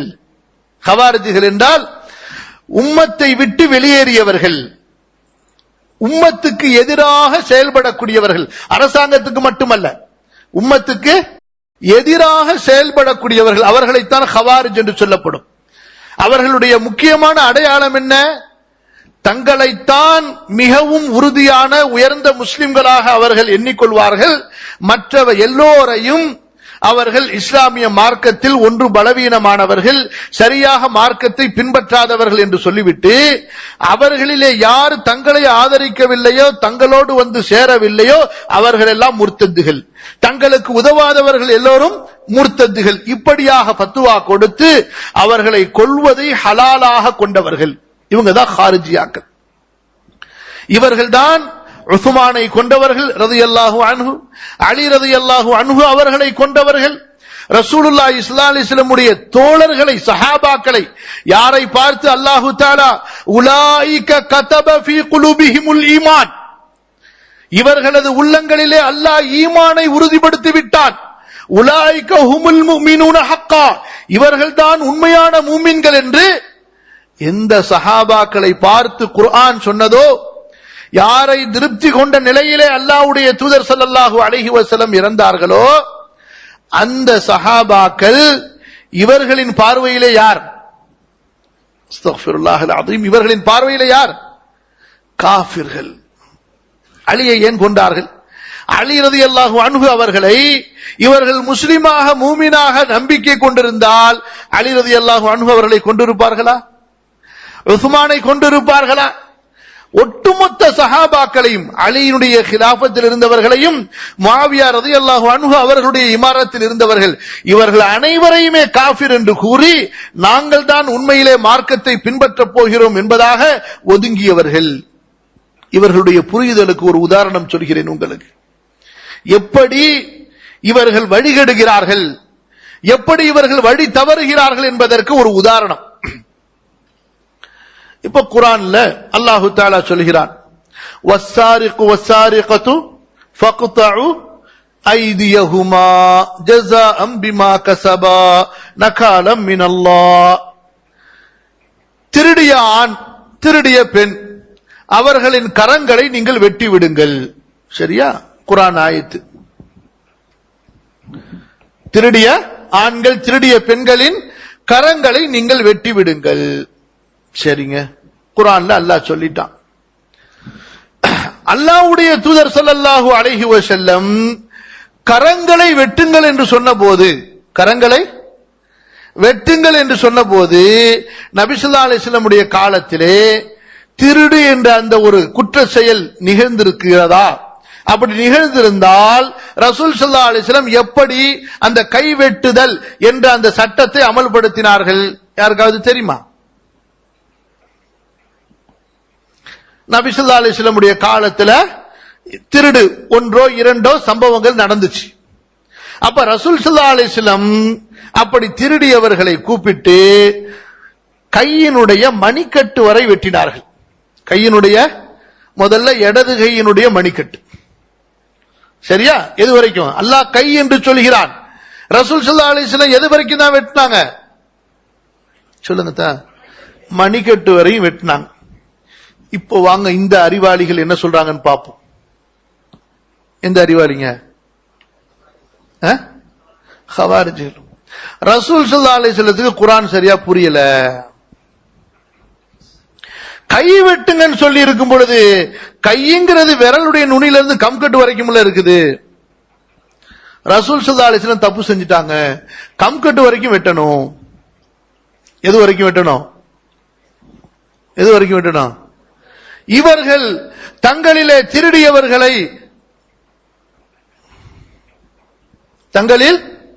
திருடியவர்களை கம்கட்டு வரைக்கும் வெட்டினாங்க. இன்னா லில்லாஹி வ இன்னா இலைஹி ராஜிஊன். இப்ப புரியும் உங்களுக்கு, கொஞ்சம் புரியும். எப்படி? ரசூல் ஸல்லல்லாஹு அலைஹி வஸல்லம் அவர்களிடத்தில் ஹிஜ்ரத் செய்து வரவில்லை என்றாலும் தாய்க்கு பணிவிடை செய்தவரை முஸ்லிமாக மட்டும் ஏற்றுக்கொள்ளவில்லை, சிறந்த முஸ்லிமாக ரசூல் ஸல்லல்லாஹு அலைஹி வஸல்லம் ஏற்றுக்கொண்டார்கள். ஆனால் இவர்களிடத்திலே தங்களிடத்தில் வராதவர்கள் எல்லாம் முர்த்ததுகள். ரசூல் ஸல்லல்லாஹு அலைஹி வஸல்லம் அவர்கள் அல்லாஹ்வுடைய வசனம் அவர்கள் மீது தான் இறக்கப்படுகிறது. குர்ஆன் யார் மீதுங்க இறக்கப்படுது? அல்லாஹ்வுடைய தூதர் ஸல்லல்லாஹு அலைஹி வஸல்லம் அவர்கள் மீது இறக்கப்படுகிறது. அதற்குரிய விளக்கம் அல்லாஹ்விடமிருந்து அவர்களுக்கு கற்பிக்கப்படுகிறது. வலா தஅஜல் பில் குர்ஆனி மின் قبل ان يقضى اليك وحيه وقر رب زدني علما. நபியே, குர்ஆன் இறக்கப்பட்டதற்கு பிறகு அதற்குரிய விளக்கமும் உங்களுக்கு கொடுக்கப்படுகின்ற வரை நீங்கள் அதற்கு விளக்கம் சொல்லாமல் அமைதி காத்திருங்கள். குர்ஆனும் கொடுக்கப்பட்டார்கள், அதனுடைய விளக்கமும் அவர்கள் கற்பிக்கப்பட்டார்கள். ரசூல் ஸல்லல்லாஹு அலைஹி வஸல்லம் கையை வெட்டுங்கன்னு சொல்லும் பொழுது அவர்கள் எதுவரை வெட்டினார்கள்? மணிக்கட்டு வரை வெட்டுறாங்க. ஆனா இவங்க என்ன சொல்றாங்க? குர்ஆனின்படி கையை எது வரைக்கும் வெட்டணுமா? எது வரைக்கும்? விரல் நுனியில கை கம்கட்டோட வெட்டி எடுத்துடணுமா? ஒரு சின்ன விஷயம் உங்களுக்கு சொன்னேன். எப்படி இவர்கள் ரசூலுல்லாஹ்வின் மீது ஆட்சேபனை செய்கிறார்கள்? மஅதல்லாஹ். யார் மீது? அல்லாஹ்வுடைய தூதரின் மீது. ரசூல் ஸல்லல்லாஹு அலைஹி வஸல்லம் மணிக்கட்டு வரை தான் வெட்டினார்கள். குலஃபாக்கள் அப்படித்தான் செய்தார்கள். ஒட்டுமொத்த சஹாபாக்களுடைய இஜ்மா அப்படித்தான் இருந்தது. அனைத்தையும் தவறு என்று சொன்னார்கள். அனைத்தையும் தவறு என்று சொன்னார்கள். இந்த மாதிரி இன்னும் நிறைய விஷயங்கள் இருக்கின்றன. அப்ப இவர்களுடைய இந்த போக்கு, சிந்தனை போக்கு என்னவென்றால், இதைதான் இமாம் இப்னு தைமியா ரஹ்மத்துல்லாஹி அலைஹி சொல்கிறார்கள். குர்ஆனின் வெளிரங்க வசனத்தை எடுப்பார்கள், சுன்னாவை புறக்கணித்து விடுவார்கள். இவர்கள் குர்ஆனின் வெளிரங்க வசனத்தை எடுத்துக்கொண்டு சுன்னாவை அவர்கள் புறக்கணித்து விடுவார்கள். பாருங்க, இதே இந்த ஹாரிஜியாக்கள் ரசூல் ஸல்லல்லாஹு அலைஹி வஸல்லம் உடைய காலத்துல இவர்கள்ல அந்த முதல் மனிதன் நபி ஸல்லல்லாஹு அலைஹி வஸல்லம் அவர்கள் அந்த ஹுனைன் போர்ல கனிமத்துகளை பங்கு வைக்கும் போது நபி ஸல்லல்லாஹு அலைஹி வஸல்லம் அவர்களின் மீது ஆட்சேபனை செய்கிறார். அல்லாஹ்வுடைய தூதர் ஸல்லல்லாஹு அலைஹி வஸல்லம் அவர்களின் மீது உமர் ரலியல்லாஹு அன்ஹு அனுமதி கேட்கிறார்கள். ரசூல் ஸல்லல்லாஹு அலைஹி வஸல்லம் அனுமதி கொடுக்கல. பிறகு ரொம்ப இவங்களுக்காக அனுமதி கேட்கிறாங்க. யா ரசூலுல்லாஹ், இவன் ரொம்ப மோசமானவன், ரொம்ப பயங்கரமா பேசிட்டான், இவனை கொன்றுதான் ஆக வேண்டும் என்று அபூபக்கர் ரலியல்லாஹு அன்ஹு போறாங்க. ரசூலுல்லாஹ்விடத்தில் அனுமதி கேட்டுட்டு பார்த்தா இவன் தொழுகையில் இருக்கிறான். ரசூல் ஸல்லல்லாஹு அலைஹி வஸல்லம் திரும்பி வந்து சொல்றாங்க, யா ரசூலல்லாஹ் வஜத்துஹு யுஸல்லிங்கறாங்க. வஜத்துஹு யுஸல்லிங்கறாங்க. காலித் பக்கத்துல இருக்கிறார். சொல்றாரு, எத்தனை பேர் தொழுகையாளிகள், ஆனால் அவர்களுடைய தொழுகையை கொண்டு அவர்கள் அல்லாஹ்வின் முகத்தை நாடுவதில்லை. ஏன்? அல்லாஹ்வுடைய முகத்தை நாடி இருந்தால் நபியே உங்களுக்கு மாறு செய்திருப்பார்களான்னு சொல்லி. சரி, உமர் ரலியல்லாஹு அன்ஹு அவங்களை அனுப்புறாங்க. உமர் ரலியல்லாஹு அன்ஹு போறாங்க. அவன் சுஜூதுல இருக்கிறான். உமர் ஏற்கனவே இவர் தான் அனுமதி கேட்டார். சுஜூதுல பார்த்த உடனே உமருக்கே இறக்கம் வந்துச்சு. பாருங்க, இவர்கள் தான் நபி தோழர்கள், மார்க்கத்தை விளங்கியவர்கள். ரசூலை எதிர்த்தவன் தான், ஆனா தொழுகையில சுஜூதுல இருக்கிறான், அல்லாஹ்வுக்கு நெருக்கமான ஒரு இடத்துல. இந்த நேரத்தில் நான் அவனை கொல்வதா? நபியினுடைய கட்டளையாக இருந்தாலும் சரி. இறக்கப்பட்டு திரும்பி வந்துடுறாங்க. ரசூல் ஸல்லல்லாஹு அலைஹி வஸல்லம் சொல்றாங்க, நீங்களும் அவரை கொல்வதற்கு உரியவர் அல்ல. அப்புறம் அலி ரலியல்லாஹு அன்ஹு அவங்களை அனுப்புறாங்க. அதுக்குள்ள அவர் தொழுதுட்டு பள்ளியை விட்டு வெளியே போயிட்டார். ரசூல் ஸல்லல்லாஹு அலைஹி வஸல்லம் சொல்றாங்க, அலியே, நீர் இவனையும் இவனை சேர்ந்தவர்களையும் கொல்வீர் என்று சொன்னார். அதே போல அலி ரலியல்லாஹு அன்ஹு அவங்களுடைய காலத்தில் கொல்லப்படுகிறார். ஆரம்பத்தில் நல்ல கவனிங்க, ரசூல் ஸல்லல்லாஹு அலைஹி வஸல்லம் அவர்கள் இவரையும் இவரை சேர்ந்தவர்களையும் கொல்வதற்கு அனுமதி கேட்டபோது அனுமதி கொடுக்கவில்லை. ஏன்? இவர்கள் ஆயுதத்தை ஏந்தவில்லை.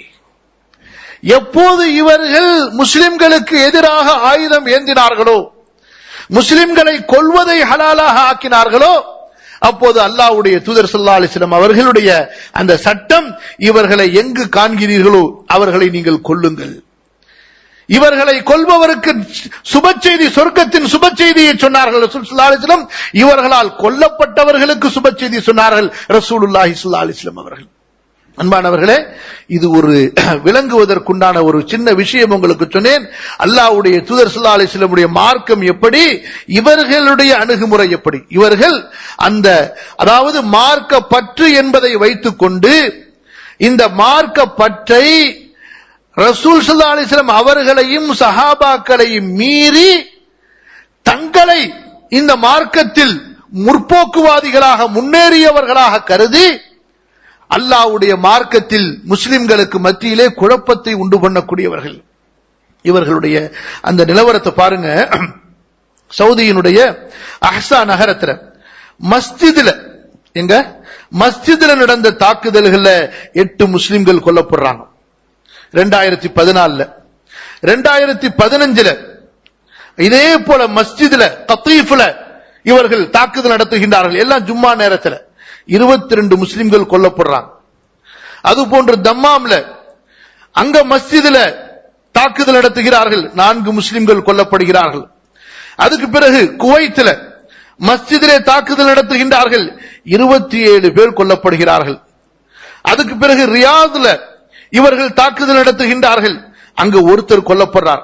இதெல்லாம் அசீர். அடுத்து சவுதி அரேபியாவில் அங்க செக்யூரிட்டி போர்ஸ் இருப்பாங்கல்ல, அவர்கள் மீது தாக்குதல், 15 முஸ்லிம்கள் கொல்லப்படுகிறார்கள். பிறகு கத்தீஃப்ல 5 முஸ்லிம்கள் கொல்லப்படுகிறார்கள். நஜ்ரான்ல மஸ்ஜிதுல 2 முஸ்லிம்கள் கொல்லப்படுகிறார்கள். அஹ்ஸால 4 முஸ்லிம்கள் கொல்லப்படுகிறார்கள். சரியா? பிறகு யமன்ல சன்ஆல மஸ்ஜிதுல 2 மஸ்ஜிதுல நடந்த ஒரே நாள் தாக்குதல், ஒரே நாள்ல 2 மஸ்ஜிதுல தாக்குதல், 142 முஸ்லிம்கள் கொல்லப்படுகிறார்கள். அடுத்து மஸ்ஜிதுல அல் குப்பத்துல் ஹதரா என்ற மஸ்ஜிதுல இதே யமன்ல சன்ஆல தாக்குதல் நடத்துகின்றார்கள், 30 முஸ்லிம்கள் கொல்லப்படுகிறார்கள். அதே போல சன்ஆல மஸ்ஜிதுல அல் முஅய்யத் என்ற மஸ்ஜிதுல தாக்குதல் நடத்துகின்றார்கள், 28 முஸ்லிம்கள் கொல்லப்படுகிறார்கள். இதெல்லாம் எங்க நடக்கிற தாக்குதல்? இங்க ரசூல் ஸல்லல்லாஹு அலைஹி வஸல்லம் அவர்கள் கொல்ல சொன்னவனை கூட நபி ஸல்லல்லாஹு அலைஹி வஸல்லம் உடைய தோழர்கள் மஸ்ஜிதுல தொழுதுகிட்டு இருந்தான்னு விட்டுட்டு வெளியே எதிர்பார்த்துக்கிட்டு இருந்தாங்க. எப்படி? கொல்ல சொன்னவனை கூட அவன் தொழுது கொண்டிருக்கிறான், தொழுகையை முடித்துவிட்டு வரட்டும் என்று எதிர்பார்த்துக் கொண்டிருந்தார்கள். ஆனால் இவர்களுக்கோ மஸ்ஜிதிலே தொழக்கூடிய முஸ்லிம்களுடைய ரத்தம் ஹலாலாகி விடுகிறது. எதற்காக? இவர்களுடைய இயக்கத்தை ஆதரிக்கவில்லை என்ற காரணத்திற்காக. அது மட்டுமல்ல, இன்னொன்னு சொன்னாங்க ரசூலுல்லாஹி ஸல்லல்லாஹு அலைஹி வஸல்லம், முஸ்லிம் நாடாக இருக்கட்டும் அல்லது முஸ்லிம்கள் இணக்கமாக வாழக்கூடிய நாடா இருக்கட்டும், இன்னைக்கு உலகத்துல அதாவது தாருல் குஃபுர்னு சொன்னா எங்க முஸ்லிம்கள் வாழ முடியாது, வாழக்கூடாது, அவர்கள் தொழக்கூடாது, அவர்கள் அதான் சொல்லக்கூடாது என்று சொல்லக்கூடிய நாடு இல்ல. சைனால சில இடங்கள்ல இப்ப கொஞ்சம் அந்த மாதிரி சில பிரச்சனைகள் ஏற்படுது. அதுக்கு என்ன தனி சட்டங்கிறத உலமாக்கள் சொல்லுவாங்க. உலகத்தில் இப்ப இருக்கக்கூடிய 99.9999 நாடுகள் மத உரிமைகளை கொடுத்து ஒவ்வொரு மதத்தவர்களும் அவரவர்களுடைய வழிபாடுகளை செய்யலாம் என்பதாக அவர்களுக்குண்டான அந்த உரிமைகளை கொடுத்து, நீங்கள் உங்களது மார்க்கத்திற்குள் நன்மையை ஏவலாம், தீமையை தடுக்கலாம், தொழுகலாம், உங்களது மத அடையாளங்களை நீங்கள் வெளிப்படுத்தலாம். அன்பானவர்களே, கிறிஸ்துவ நாடு என்று தங்களை டிக்ளேர் செய்யக்கூடிய நாடுகள், சிலுவையை தங்களுடைய நாட்டின் அடையாளமாக வைத்திருக்கக்கூடிய நாடுகளிலே மினாராக்களிலே அதான் சொல்லப்படுகிறது. அந்த நாட்டுடைய ராஜாக்கள் ராணியின் மாளிகைகளிலே வேலை செய்யக்கூடிய முஸ்லிம்களுக்காக தொழுமிடம் ஒதுக்கப்பட்டு அங்கே 5 நேரம் பாங்கு சொல்லப்பட்டு தொழுகை நடக்கிறது. அவர்களுடைய ஏர்போர்ட்டுகளிலே அங்கு வரக்கூடிய முஸ்லிம்களுக்காக, அந்த ஏர்போர்ட்டுகளிலே வேலை செய்யக்கூடிய முஸ்லிம்களுக்காக தொழுமிடம் ஒதுக்கப்பட்டு 5 நேரம் அதான் சொல்லப்பட்டு தொழுகை நடக்கிறது இல்லையா? அந்த நாட்டு மக்கள் சுதந்திரமாக இஸ்லாமை ஏற்பதற்கு முழு உரிமை வழங்கப்பட்டிருக்கிறது. அப்படி என்றால் அவர்கள் நம்முடைய எதிரிகளாக ஆகுவார்களா? சொல்லுங்கள் பார்க்கலாம். சொல்லுங்க, புரியுதா இல்லையா? அவர்கள் எப்படி நம்முடைய எதிரிகளாக ஆகுவார்கள்? அந்த நாட்டுடைய அரசாங்கத்தினுடைய அந்த ராணுவம் முஸ்லிம்களுக்கு எதிராக சில நாடுகளிலே ஏதாவது ஒரு செயல்பாட்டிலே இறங்கி இருக்கிறது என்றால் அது அந்த நாட்டுடைய அரசாங்கத்திற்கும் ராணுவத்திற்கும் அந்த நாட்டுக்கும் உள்ள பிரச்சனை. இதற்கு பொதுமக்கள் காரணமாக ஆகுவார்களா? அப்பாவி மக்கள் காரணமாக ஆகுவார்களா? ஒருபோதும் ஆக மாட்டார்கள். ஆனா இவங்களுடைய நிலைப்பாடு என்னவென்று சொன்னால், எந்த நாடாக இருந்தாலும் சரி, ஏன் முஸ்லிம்களுடைய நாடுகளிலேயே இப்படி செய்யக்கூடியவர்கள், மஸ்ஜிதுகளையே இலக்காக ஆக்கியவர்கள், மற்ற நாடுகள் இவர்களுடைய பார்வையிலே எப்படி இருக்கும் யோசித்து பாருங்கள். ஒரு சில பட்டியலை சொல்றோம் உங்களுக்கு. தராபிலிஸ் அங்க 2015 தாக்குதல் நடத்துறாங்க, 10 பேர் கொல்லப்படுறாங்க ஒரு ஹோட்டல்ல. அடுத்து 2015 தூனிசியாவுடைய நகரத்தில் அதுவும் ஒரு பெரிய மக்கள் கூடக்கூடிய இடத்துல 22 பேர். அதே போல பெய்ரோத்தில் மக்கள் கூடக்கூடிய, அங்க முஸ்லிம்கள் கிறிஸ்துவர்கள் கலந்திருக்கிறாங்க, அந்த தாக்குதல 43 பேர். அப்புறம் பாரிஸ்ல நடந்த தாக்குதல்ல 130 பேர். பிறகு தூனிசியால இன்னொரு இடத்துல நடந்த ஒரு தாக்குதல்ல 12 பேர்.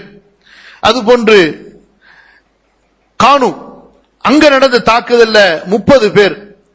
அப்புறம் துருக்கியால் நடந்த தாக்குதல்ல 10 பேர். கடைசியா நீங்க கேள்விப்பட்டிருப்பீங்க, பேப்பர்ல படிச்சிருப்பீங்க, இவர்களோடு சேர்ந்த இயக்கங்கள், அதாவது இப்ப இந்த இயக்கம் வந்த உடனே என்ன ஆயிருச்சுன்னு சொன்னா, அங்கங்க சின்ன சின்ன தீவிரவாத குழுக்கள் ஆயுதம் ஏந்தி செஞ்சுக்கிட்டு இருந்தாங்களே, எல்லாரும் இவங்க போட்ட அந்த கூப்பாட பார்த்த உடனே, ஆஹா நமக்கு கிலாபத் மஹதியே வந்துட்டாரு போல இருக்குன்னு சொல்லி இவருக்கு எல்லாரும் பைய செஞ்சு கொடுத்து இவர்களுடைய இந்த திட்டத்தின்படி இவர்கள் இப்போது தாக்குதல் நடத்த ஆரம்பிச்சாங்க. சமீபத்தில் சோமாலியால முஸ்லிம்கள் அதிகமாக இருக்கக்கூடிய அந்த இடத்தை இவர்கள் தாக்குதல் நடத்தினதுல 350க்கு மேற்பட்ட அப்பாவி மக்கள் கொல்லப்படுகிறார்.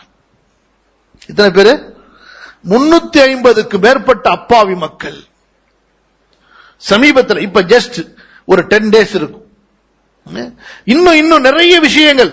அன்பானவர்களே, நான் இதை ஏன் நான் உங்களுக்கு ஆரம்பத்திலே சொல்கிறேன் என்று சொன்னால், இந்த ஐஎஸ் என்ற கூட்டம் இருக்கிறார்களே, இவர்கள் தங்களை தாங்களே இஸ்லாமிய அரசாங்கம் என்று சொல்லிக் கொண்டாலும், அவர் அபூபக்கர் பக்தாதியை தங்களுடைய ஹலீஃபா என்று சொல்லிக் கொண்டாலும், இவர்களுக்கும் இஸ்லாமுக்கும் இவர்களுக்கும் முஸ்லிம்களுக்கும் சம்பந்தம் இல்லை.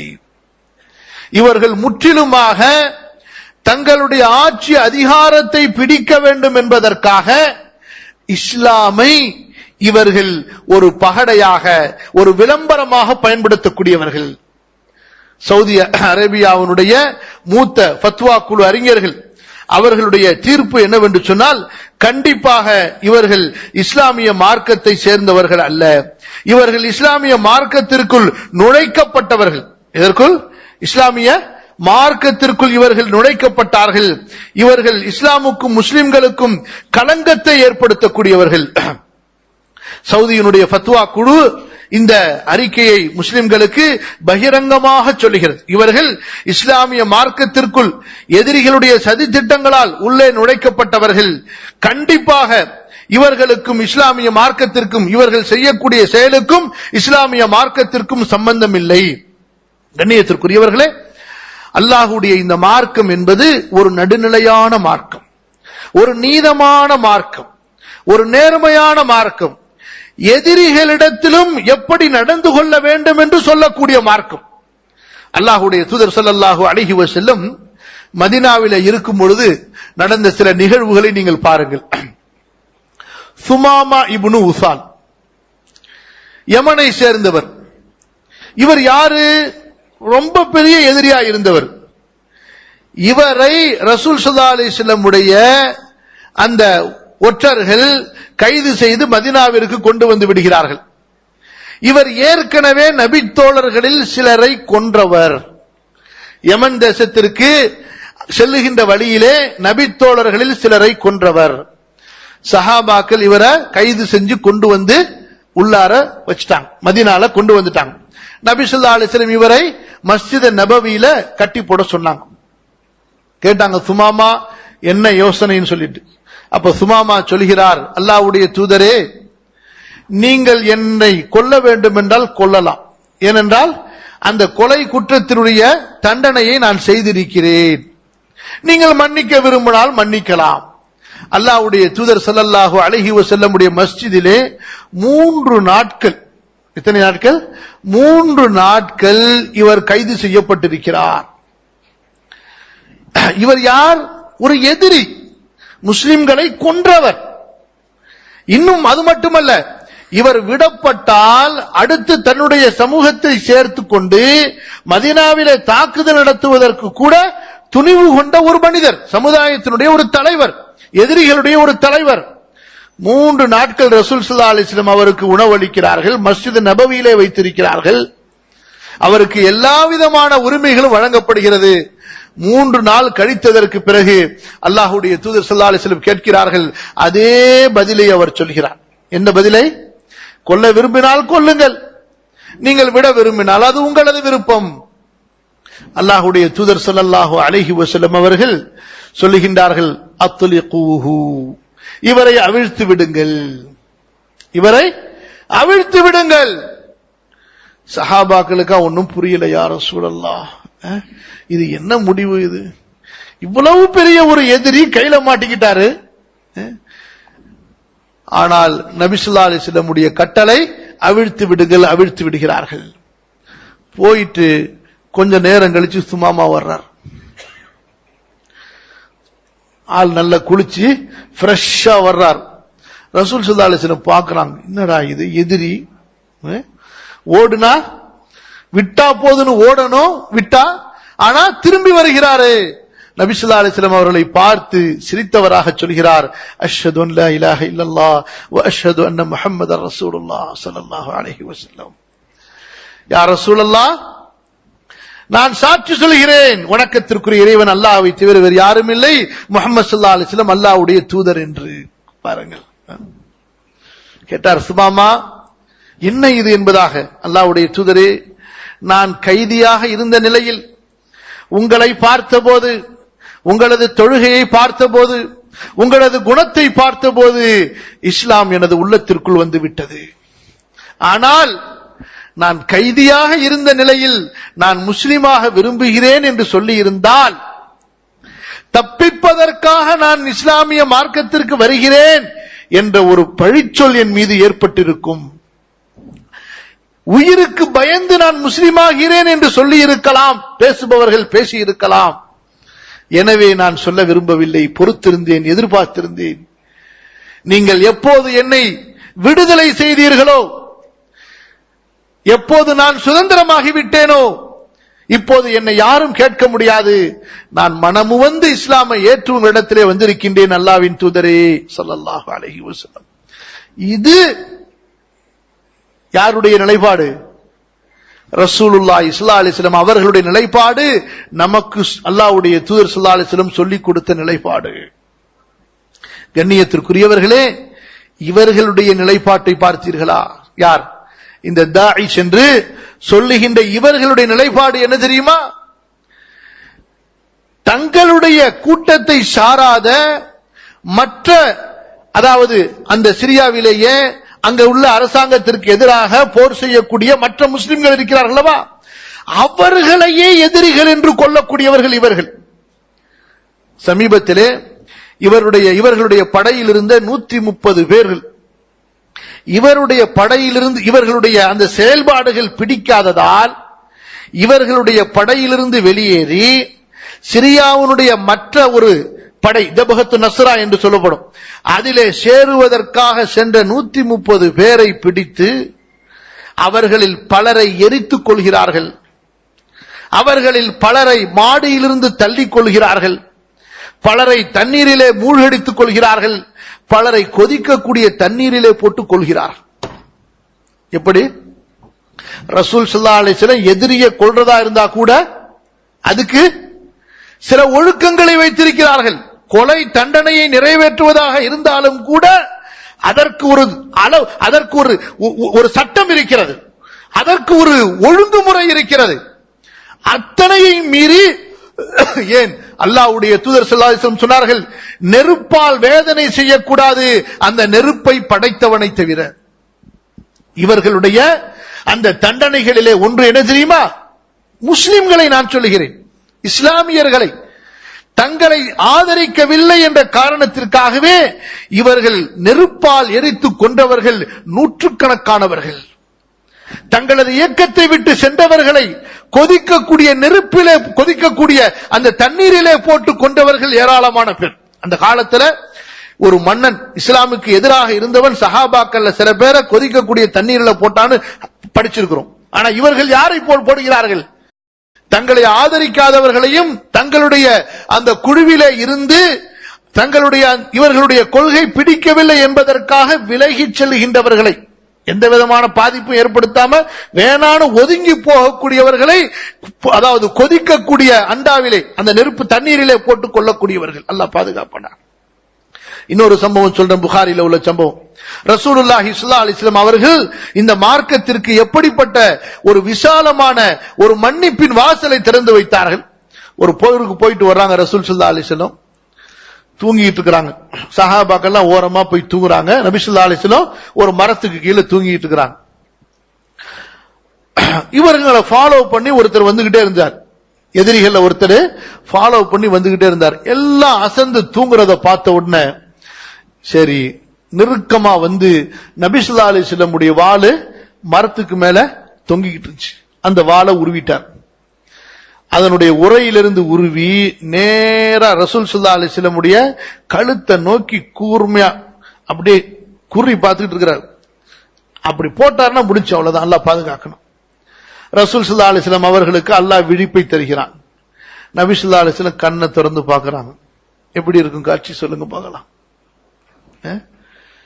வாட்ட சாட்டமான ஒரு அரபி வாள் மின்னக்கூடிய அந்த வாளை எடுத்துக்கொண்டு கழுத்துக்கு நேரா குறி பார்த்து இருக்காப்ல, துப்பாக்கியை தூக்கி நெத்தில வச்ச மாதிரி அந்த காலத்துல கழுத்துல கத்திய வைக்கிறது, அவ்வளவுதான். நபி ஸல்லல்லாஹு அலைஹி வஸல்லம் பார்த்து விட்டு சிரிக்கிறார்கள். யாரை பார்த்துட்டு? அவரை பார்த்துட்டு சிரிக்கிறான். அவர் கடுகடுப்பான முகத்தை வைத்துக் கொண்டு மையம் நஅக மின்னி, உன்னை யார் என்னிலிருந்து தடுக்க முடியும்னு கேட்கிறார். யார் காப்பாற்ற முடியும்னு கேட்கிறாப்ல. நபி ஸல்லல்லாஹு அலைஹி வஸல்லம் பொறுமை அல்லாஹ் என்று சொல்கிறார். என்ன தவக்குல் பாத்தீங்களா? அல்லாஹ் அல்லாஹ் என்னை பாதுகாப்பான் அப்படின்னு சொல்லிட்டு இந்த வார்த்தையை சொன்ன உடனே அவருடைய கை நடுங்க ஆரம்பிச்சிருச்சு. யாருடைய? அந்த எதிரியுடைய கை நடுங்க ஆரம்பிச்சிருச்சு. நடுங்கினோன்னு உடம்பெல்லாம் அப்படியே ஷெவரிங் ஆயிடுச்சு. வாளை கீழே போட்டுறாரு. இப்ப ரசூலுல்லாஹி ஸல்லல்லாஹு அலைஹி வஸல்லம் அந்த வாளை இவங்க கையில எடுக்கிறாங்க. கையில எடுத்துக்கிட்டு அவரை பார்த்து கேட்கிறாங்க, மை யம்னஉக மின்னி, மை யம்னஉக மின்னி, உன்னை யார் காப்பாற்ற முடியும் என்னிடம் இருந்துன்னு கேட்கிறாங்க. அவர் தான் களிமா சொல்லலையே அது வரைக்கும். பார்த்தாரு, பாவா கொல்றதா இருந்தா கொல்லுங்க, விடுறதா இருந்தா விடுங்கன்ட்டார். பாவா கொல்றதா இருந்தா கொல்லுங்க, விடுறதா இருந்தா விடுங்க. ஏன்? கொல்றதா இருந்தா நான் உங்களை கொல்றதுக்கு முதல்ல திட்டம் போட்டேன், அதனால நீங்க என்ன கொன்னா அது நியாயம்தான். கொல்றதா இருந்தா கொல்லுங்க, விடுறதா இருந்தா விடுங்க. ரசூல் ஸல்லல்லாஹு அலைஹி வஸல்லம் சிரிச்சாங்க. சிரிச்சது மட்டுமல்ல, அதுக்கப்புறம் ரசூல் ஸல்லல்லாஹு அலைஹி வஸல்லம் சஹாபாக்களை கூப்பிட்டு அவருக்கு கொஞ்சம் அன்பளிப்புலாம் கொடுத்து, கொஞ்சம் ஆடு, கொஞ்சம் காசு, பணம் எல்லாம் கொடுத்து போயிட்டு வாப்பான்னு அனுப்பி வைக்கிறாங்க. போனவர் என்ன செஞ்சாரு? ஊருக்கு போனோன்னு முஸ்லீம் ஆயிட்டார். போனவர் ஊருக்கு போனோன்னு முஸ்லீம் ஆயிட்டார். அன்பானவர்களே, இந்த மார்க்கத்தை தான் அல்லாஹ்வுடைய தூதர் ஸல்லல்லாஹு அலைஹி வஸல்லம் நமக்கு கற்றுக் கொடுத்தார்கள். அல்லாஹ்வுடைய தூதர் ஸல்லல்லாஹு அலைஹி வஸல்லம் சொன்னார்கள், மன் கதல முஆஹிதன், யார் ஒப்பந்தம் செய்து கொண்டவரை கொல்கிறாரோ, அவ் கால மன் கதல முஸ்தஅமினன், அவ் கால மன் கதல திம்மியன், யார் ஒருவர் பாதுகாப்போடு வாழக்கூடிய ஒரு மனிதனை, முஸ்லிம் அல்லாத ஒரு மனிதனை கொல்லுகிறாரோ, முஸ்லிம் நாட்டிலே வாழக்கூடிய திம்மியை, ஒப்பந்தத்தோடு நமக்கு கீழே வாழ்றாங்கல்ல, அவரை கொல்லுகிறாரோ, அவர் சொர்க்கத்தின் வாடையை நுகர மாட்டார். அவர் சொர்க்கத்தின் வாடையை நுகர மாட்டார். சொர்க்கத்தின் வாடையோ 500 ஆண்டுகள் தொலைவில் கூட ஒரு மனிதனுக்கு கிடைக்கும். இப்படிப்பட்ட ஒரு மார்க்கம். மேலும் சொன்னார்கள் ரசூல் ஸல்லல்லாஹு அலைஹி வஸல்லம், இந்த பாருங்க, யார் ஒருவர் ஒரு திம்மிக்கு அநியாயம் செய்வாரோ, கொஞ்சம் கேளுங்க, ஒரு திம்மிக்கு, திம்மினா யாருங்க? முஸ்லிம் நாட்டில் வாழக்கூடிய முஸ்லிம் அல்லாதவர். அதே சட்டத்தில் தான் யாரெல்லாம் வருவாங்க?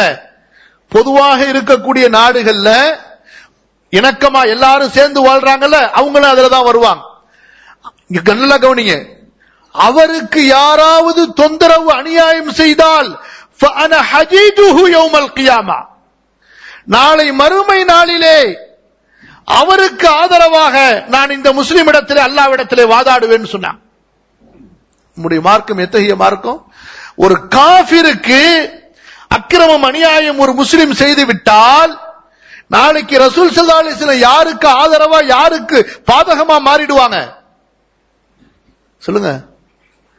அந்த காஃபிருக்கு ஆதரவாக இந்த முஸ்லிமுக்கு எதிராக மாறிவிடுவார்கள். அப்படி சொல்லிதான் அல்லாஹ்வுடைய தூதர் ஸல்லல்லாஹு அலைஹி வஸல்லம் அவர்கள் தங்களது சஹாபாக்களை உருவாக்கினார்கள். எனவேதான் நீங்க பாருங்க, இந்த சிரியா எப்பங்க ஆட்சி, அதாவது முஸ்லிம்களுடைய கையில வருது? நான் சொல்றது கொஞ்சம் நல்லா கவனமா கேட்டுவாங்க. உமர் ரலியல்லாஹு காலத்துல இல்லையா? ஈராக், ஈரான், இந்த பகுதிகள் எல்லாம் யாருடைய காலத்துல முஸ்லிம்களுடைய கையில வருது? கவனிங்க, யாருடைய காலத்துல? நான் ஒரு வார்த்தை உங்கள்கிட்ட கேட்கிறேன், எங்க உமரை விட குஃப்ரின் மீது, காஃபிர்களின் மீது கோபம் உள்ள ஒருவரை பார்க்க முடியுமா? சொல்லுங்க. உமர் ரலியல்லாஹு அன்ஹு அவர்களை விட இந்த மார்க்க பற்றுடையவர், ஈமானின் மீது ஒரு பிடிப்புடையவரை பார்க்க முடியுமா? உமர் ரலியல்லாஹு அன்ஹு, அதுவும் எப்படி? இவங்கள மாதிரி ஒரு ஊரை 2 ஊரை பிடிச்சிட்டு ஒட்டுமொத்த கிலாபத்தை அறிவிக்கிறது இல்ல. அதுதான் இங்க விசேஷம், கூத்து. புரியுதா இல்லையா? புரியல. இப்ப இந்தியாவுடைய பிரைம் மினிஸ்டர்னா என்னங்க அர்த்தம் அதுக்கு சொல்லுங்க? இந்தியால உள்ள ஸ்டேட் ஃபுல்லா அவரை பிரைம் மினிஸ்டர்னு ஏத்துக்கணும், சரியா? அந்த ஸ்டேட்டுகள்ல ஆதிக்கம் செலுத்துறதுக்கு அவருக்கு அந்த அதிகாரம் இருக்கணும். அப்பதாங்க நான் ஒரு பிரைம் மினிஸ்டர் ஆவாரு, இல்லையா? ஒரு வீட்டுக்குள்ளார உட்கார்ந்துகிட்டு 10 பேர் சேர்ந்து இவர் தான் இந்தியாவுடைய பிரைம் மினிஸ்டர் சொன்னா எப்படி இருக்கும்? இப்ப தமிழ்நாட்டுடைய முதலமைச்சர்னு சொன்னா தமிழ்நாட்டில் உள்ள எல்லா ஜில்லாக்கள்ல உள்ள எல்லாருமே அவங்கள முதலமைச்சர்னு ஏத்துக்கணும், அப்படித்தானே? ஏத்துக்கிட்டா தானே அவர் முதலமைச்சர். அப்புறம் அந்த எல்லா மாவட்டங்களையும் தன்னுடைய சட்டத்தையும் தன்னுடைய செயல்பாடுகளையும் செய்வதற்கு அவருக்கு ஆதிக்கம் இருக்கணும், இல்லையா? அப்படி இல்லாம அண்ணா நகர்ல மட்டும் உட்கார்ந்துகிட்டு அல்லது ராயப்பேட்டையில மட்டும் உட்கார்ந்துகிட்டு ஒட்டுமொத்த தமிழ்நாட்டுக்கு நான் தான் முதலமைச்சர் இப்படி 10 பேர் சேர்ந்து முடிவு பண்ணா இவர் தாங்க தமிழ்நாட்டுக்கு முதலமைச்சர்னா சொல்லுங்க பார்க்கலாம். கிலாபத் என்பது வேடிக்கையாக ஆகிவிட்டது, தௌலா என்பது வேடிக்கையாக ஆகிவிட்டது. ஒரு ஊரை பிடிச்சுக்கிட்டு அந்த ஊர்ல 10 பேரு ஒருத்தரை முடிவு பண்ண உடனே உலகத்துக்கே கலீஃபா, கலீஃபத்துல் முஸ்லிமீன், இப்படி உலகத்தில் உள்ள முஸ்லிம்கள் அந்த ஊருக்கு ஹிஜ்ரத் செஞ்சு வந்துடணுமா? ஏதாச்சும் புத்தி இருக்கா? ஒரு ஊருக்கு ஹிஜ்ரத் செஞ்சு வரணும்னா அங்க என்னென்ன ஃபெசிலிட்டிஸ் இருக்கணும், எத்தனை பேர் அது, இல்லையா? இப்ப பாருங்க, உமர் ரலியல்லாஹு அன்ஹு அவர்களுக்கு அவ்வளவு பெரிய ராணுவம், மொத்த சிரியா உளுந்துருச்சு, பலஸ்தீன் உட்பட பிலாது ஷாம் ஃபுல்லா வந்துருச்சு, ஈராக் ஃபுல்லா வந்துருச்சு. நான் கேட்கிறேன், எங்கேயாவது ஒரு வரலாறுல ஒரு சீரால உமருல் ஃபாரூக் ஒரு சர்ச்சை இடித்தார் என்று காட்ட முடியுமா? ஏன் இன்னும் எத்தனையோ இன்று ஈராக்கு இவ்வளவு பெரிய குழப்பம் ஏற்பட்டதுக்கு பிறகு நமக்கெல்லாம் தெரிய வருது. வரலாறு படிச்சவங்களுக்கு முன்னாடியே தெரிஞ்சிருக்கும். ஈராக்கினுடைய நீங்க என்ன விளங்கி இருப்பீங்க? முஸ்லிம்கள் நாடு தான் விளங்கி இருப்பீங்க. அங்க எத்தனை பேர் இருந்தாங்க? எஜீதிகள் இருந்தார்கள், ஆஷ்வரிகள் இருந்தார்கள், பஷ்மரிக்கா இருந்தார்கள், இன்னும் எத்தனை கிட்டத்தட்ட 12க்கு மேற்பட்ட மதத்தை உடையவர்கள் இருந்தார்கள். சஅத் இப்னு அபி வக்காஸினுடைய தலைமையிலே ஒட்டுமொத்த ஈராக் இன்றைய ஈரானும் சேர்த்து வெற்றி கொள்ளப்படுகிறது.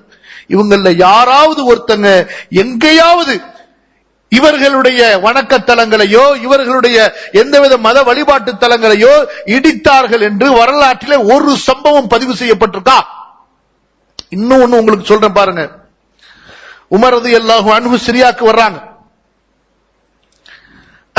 ஒட்டுமொத்த சிரியாவே உமரை வரவேற்கிறது, நசராணிகள் உட்பட வரவேற்கிறார்கள். தொழுகையுடைய நேரம் வந்துருச்சு. இன்னும் அங்க மஸ்ஜிதுகள் எழுப்பப்படல. அப்ப ஒரு பெரிய சர்ச் நாங்க ஜியாரா போயிருக்கும் போது அங்க போய் பார்த்தோம். அந்த சர்ச்சினுடைய பாதிரியார் சொல்றாரு, உமரே, கலீஃபாவே, அமீருல் முஃமினீனே, உங்களுக்காக நான் இங்க இடம் ஒதுக்குறேன், இந்த இடத்துல நீங்க தொழுங்க அப்படின்னு சொல்லிட்டு உமர் ரலியல்லாஹு அன்ஹு உள்ளார வந்துடுறாங்க தொழுறதுக்கு. கலீஃபா உமர் ரலியல்லாஹு அன்ஹு தொழுறதுக்காக உள்ளார வந்துடுறாங்க. வந்துட்டு திரும்ப வெளியே ஓடி போயிடுறாங்க. ஓடி போயிட்டு ஒரு இடத்தை ஒதுக்கி அந்த இடத்துல தொழுகிறாங்க. அதுக்கு நேர ஆப்போசிட்ல ஒரு இடத்தை ஒதுக்கி அந்த இடத்துல தொழுகிறாங்க. இன்னைக்கு அந்த இடத்துல ஒரு மஸ்ஜித் கட்டி இருக்கிறாங்க, மஸ்ஜித் உமர்னு சொல்லி. அந்த பாதிரியாருக்கு வருத்தமா தாங்கல. உமரே, அமீருல் முஃமினீன், நீங்க இங்க தொழுதிருந்தா எங்களுக்கு ஒரு பெரிய சிறப்பா இருந்திருக்குமே. உமர் சொன்னாங்க, சிறப்பாக இருந்திருக்கும், ஆனால் என்ன நேர்மை பாருங்கள், என்ன நீதம் பாருங்கள், இதுதான் இஸ்லாம் சொன்னார்கள். ஆனால் எனக்கு பின்னால் யாராவது எங்கள் முஸ்லிம்களிலே ஒருவர் உருவாகி இந்த சர்ச், இந்த இடம் எங்களது கலீஃபா தொழுத இடம், எனவே எங்களுக்கு வேண்டும் என்று உரிமை கொண்டாடி உங்களிடத்திலே சண்டை செய்யாமல் இருக்க வேண்டும், சண்டை செய்து விடுவாரோ என்று நான் பயப்படுகிறேன், வேண்டாம் என்று சொன்னார். எப்படிங்க சொல்லுங்க பார்க்கலாம். நான் அப்படி இப்ப தொழுது இருந்தா எனக்கு பின்னாடி என்னுடைய வாழ்நாளிலேயோ அல்லது என்னுடைய மரணத்துக்கு பிறகோ முஸ்லிம்களில் யாராவது ஆட்சியாளர்களோ பொதுமக்களோ இது எங்க கலீஃபா தொழுத இடம், அதனால எங்களுக்கு வேணும்னு சொல்லி உங்களிடமிருந்து பறித்து விடுவார்களோ என்று நான் பயப்படுகிறேன் என்று சொன்னார்கள். எவ்வளவு சர்ச் இருந்துச்சு இல்லையா? ஏன் அது ஒட்டுமொத்த யாருடைய கையில் இருந்துச்சு? ரூம் கிறிஸ்தவர்களுடைய கையில் இருந்துச்சு. எங்கேயுமே அவர்கள் சர்ச்சுகளை இடிக்கவில்லை. அங்குள்ள மக்களை, ஊரில் உள்ள மக்கள் யாரையும் அவர்கள் அடிமைகளாக ஆக்கவில்லை. இவங்களுடைய நிலைமை என்ன தெரியுமா? ஈராக்கில் இருக்கிறாங்க, அங்க இருந்துகிட்டு அந்த ஊர் மேல ஜிஹாது பண்றாங்களாம். இது என்னப்பா ஜிஹாது? ஜிஹாதுங்கிறது என்ன? எதிரிகள் மேல செய்யறதுதான ஜிஹாது இல்லையா? யாரு உங்களை எதிர்த்து வர்றாங்களோ அவங்க மேல செய்யறதுதான ஜிஹாது. ஊர்ல இருந்துகிட்டு சொந்த மக்கள் மேல ஜிஹாது பண்ணிக்கிட்டு அந்த ஊர் குடிமக்கள் மேல சண்டை போட்டுக்கிட்டு அவங்க எல்லாம் கைதி ஆயிட்டாங்களா, அவங்க பெண்கள்லாம் இவங்களுக்கு அடிமை பெண்கள் ஆயிட்டாங்களா, ஹலால் ஆயிட்டாங்களா? என்ன மார்க்கம் இது? புரியுதா இல்லையா உங்களுக்கு? ஒட்டுமொத்தமாக சொல்ல போனால் இரத்த வெறி உடையவர்கள் தான் இந்த ஹவாரிஜிகளின் சிந்தனை உள்ளவர்கள். அந்த அடிப்படையில் உள்ளவர்கள் தான் இந்த தாயிஷ். இவர்களுக்கும் இஸ்லாமிய மார்க்கத்துக்கும் சம்பந்தம் இல்லை என்று நம்முடைய வாலிபர்கள் அவர்களுடைய பேச்சு, டிவி அல்லது அவர்களுடைய அந்த கிளிப்புகள், அவங்க கிலாபத்துன்னு சொல்றது, உடனே திருடனவனை கொண்டு வந்து கையை வெட்டுறது, ஒருத்தன் ஜினா செஞ்சான்னு சொல்லிட்டு வந்து அவனை வந்து கல்லடிச்சு கொள்றது, இதை பார்த்த உடனே என்னமோ ரசூல்லா காலத்துக்கு நம்மளை கொண்டு போயிட்டாங்க போல இருக்கு. எப்படி உமர் ரலியல்லாஹு அன்ஹு அவங்களுடைய காலத்துக்கு நம்மளை கொண்டு போயிட்டாங்க, சஹாபாக்களுடைய காலத்துக்கு நம்மளை கொண்டு போயிட்டாங்க என்று இந்த வாலிபர்கள் வாயை பிளந்து விடுகிறார்கள்.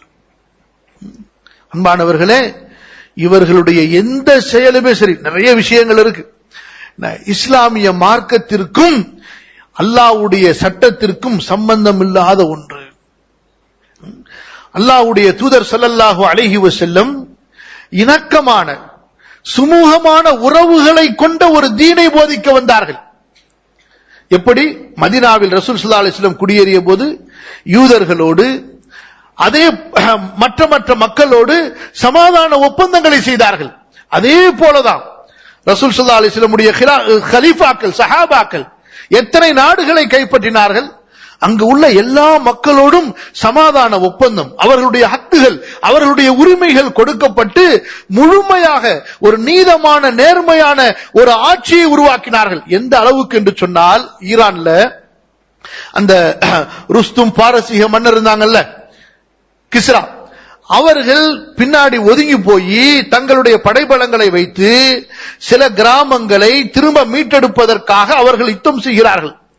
அந்த நேரத்தில் அந்த கிராம மக்கள் தங்களுடைய ராஜாக்களுக்கு சப்போர்ட் செய்யல. யாருக்கு சப்போர்ட் பண்ணாங்க?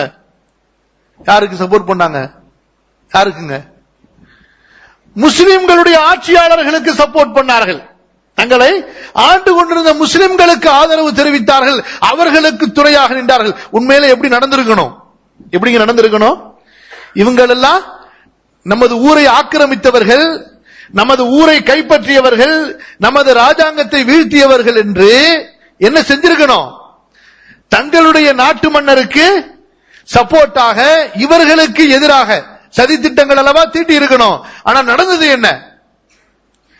அந்த ஊர் மக்கள் தங்களது ராஜாக்களுக்கு சப்போர்ட் செய்யற. யாருக்கு சப்போர்ட் பண்ணாங்க? ஆட்சியில் இருந்த முஸ்லிம்களுக்கு சப்போர்ட் செய்தார்கள். ஏன் தெரியுமா? இவர்கள் நீதமானவர்கள். எங்களது ராஜாக்கள் எங்கள் மீது என்னென்ன அநியாயங்களை செய்து கொண்டிருந்தார்களோ, என்னென்ன அதாவது தவறுகளை எங்களோடு செய்து கொண்டிருந்தார்களோ, அதிலிருந்தெல்லாம் பாதுகாப்பு பெற்று நாங்கள் நிம்மதியாக இருக்கிறோம்.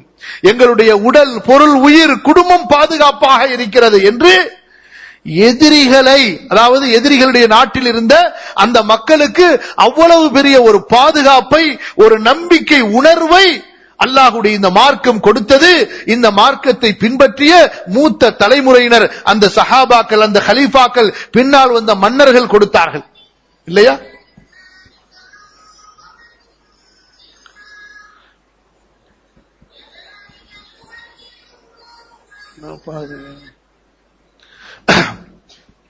ஹாரூன் ரஷீதுடைய கிலாஃபத் எவ்வளவு பெரிய கிலாஃபத், எவ்வளவு பெரிய ஆட்சி.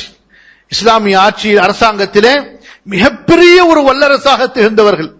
அவர் நாடி இருந்தா ஒரு செகண்ட்ல ஈராக்ல உள்ள, ஈரான்ல உள்ள அத்தனை மாற்றார்களுடைய வணக்கத்தலங்களையும் அடையாள சின்னங்களையும் அழித்திருக்கலாம். இல்லையா?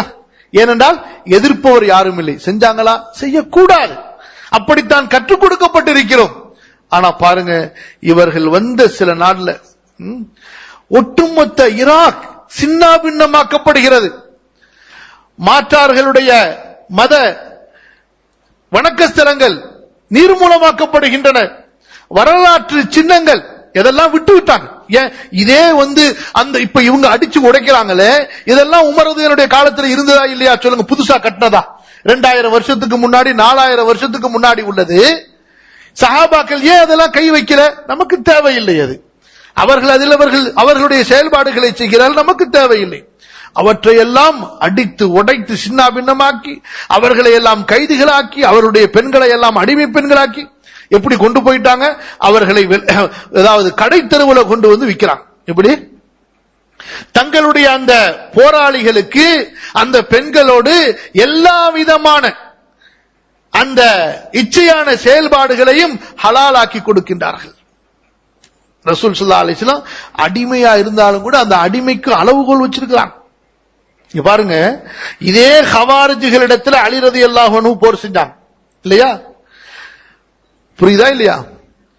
அந்த போர் வீரர்களை மட்டும்தான் தாக்கினார்களே தவிர பெண்களை சிறைபிடிக்கவில்லை, சிறுவர்களை கொல்லவில்லை, அவர்களது சொத்துக்களை எடுக்கவில்லை. புரியுதா இல்லையா? ஏன்? ரசூல் ஸல்லல்லாஹு அலைஹி வஸல்லம் கொல்வதற்குத்தான் சட்டம் சொன்னார்கள். யாரு? ஹவாரிஜிகளை. இவர்கள் என்ன செய்கிறார்கள்? தங்களது கொள்கையை சாராத முஸ்லிம்களை கொல்வது மட்டுமல்ல, அவர்களது பெண்களை சிறைபிடித்து தங்களது அடிமைகளாக ஆக்கிக் கொள்கிறார்கள். அவர்கள் முஸ்லிம்களாக, தொழுகையாளிகளாக, மூமின்களாக இருந்தாலும் சரியே. புரியுதா உங்களுக்கு எவ்வளவு பயங்கரமானதுன்னு சொல்லிட்டு? அன்பானவர்களே, இன்று உலகமெல்லாம் இவர்களுடைய இந்த தாக்கத்தால் மிகப்பெரிய பாதிப்பிற்குள்ளாகி இருக்கிறது. இது இவர்கள் இருக்கக்கூடிய அந்த இடத்தில் ஏதோ பிரச்சனை இருக்கிறது என்பதல்ல. இந்த ஹிலாஃபத் என்ற பெயரை சொன்ன காரணத்தால், இஸ்லாமிய அரசாங்கம் உலகத்திற்கு கலீஃபா வந்துவிட்டார் என்று இந்த சொன்ன இந்த வார்த்தை மயக்கத்தால் இன்று நம்முடைய வாலிபர்கள் கவரப்படுகிறார்கள். இன்னொரு முக்கியமான விஷயத்தை நான் சொல்லி முடிக்கிறேன். சரி, இப்ப இஸ்லாமிய மார்க்கம் மூமின்களை நேசிக்க சொல்கிறது, சரியா? அல் வலா வல் பரா, இது ஒரு முக்கியமான விஷயம்.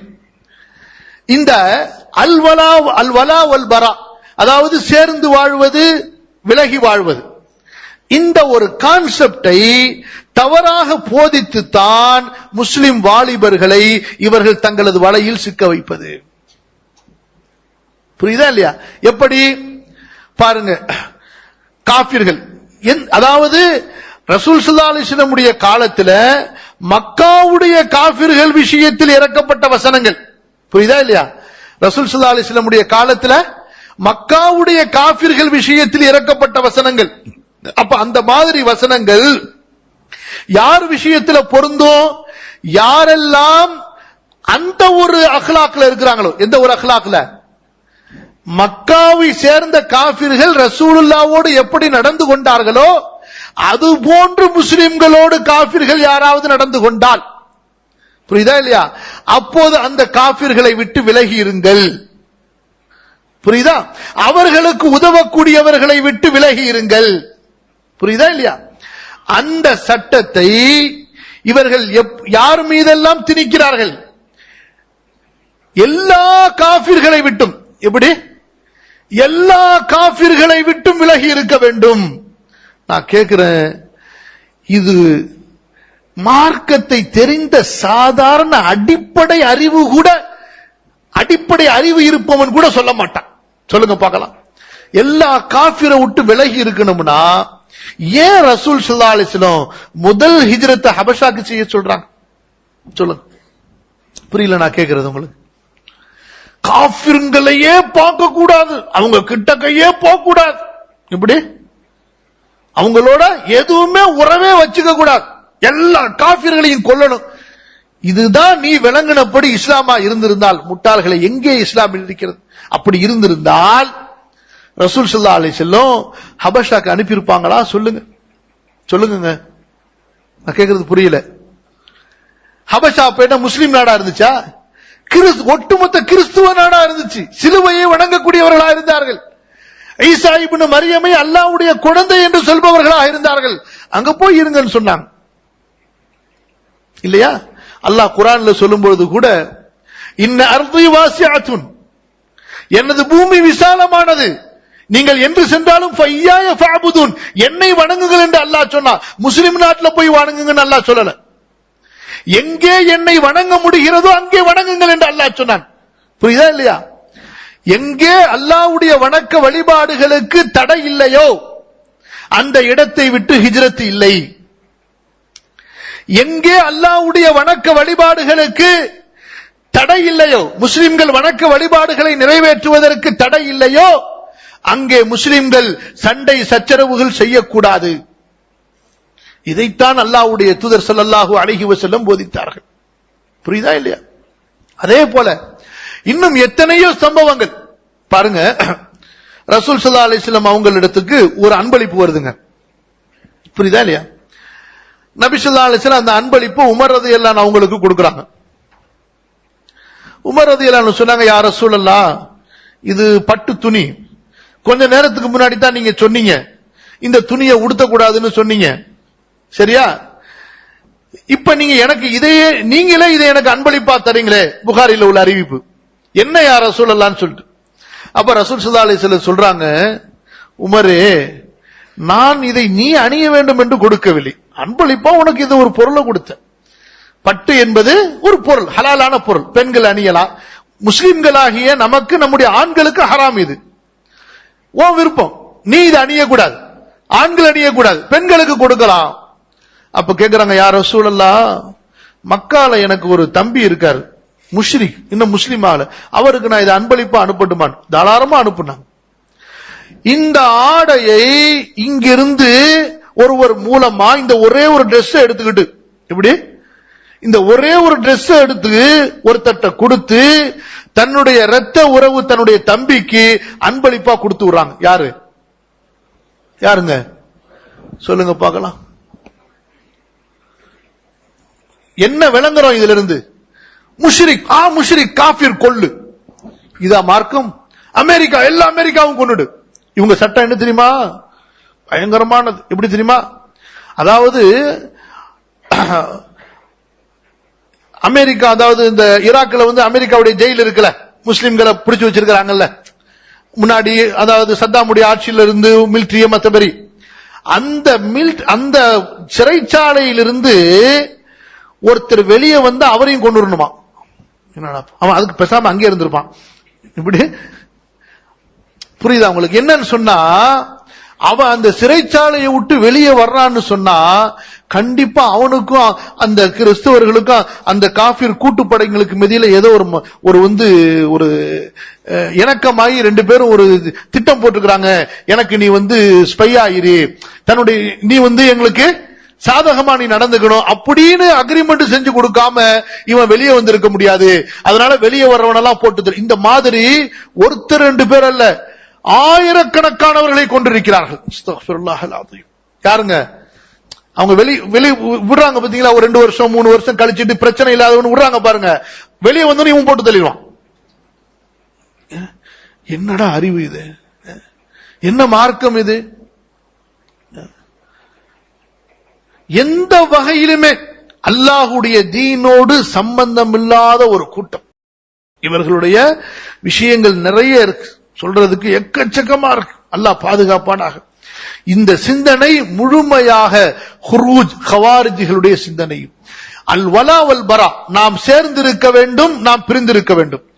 சேர்ந்திருப்பது யாரோடு? இணக்கமாக இருப்பது யாரோடு? எல்லா முஸ்லிம்களோடு.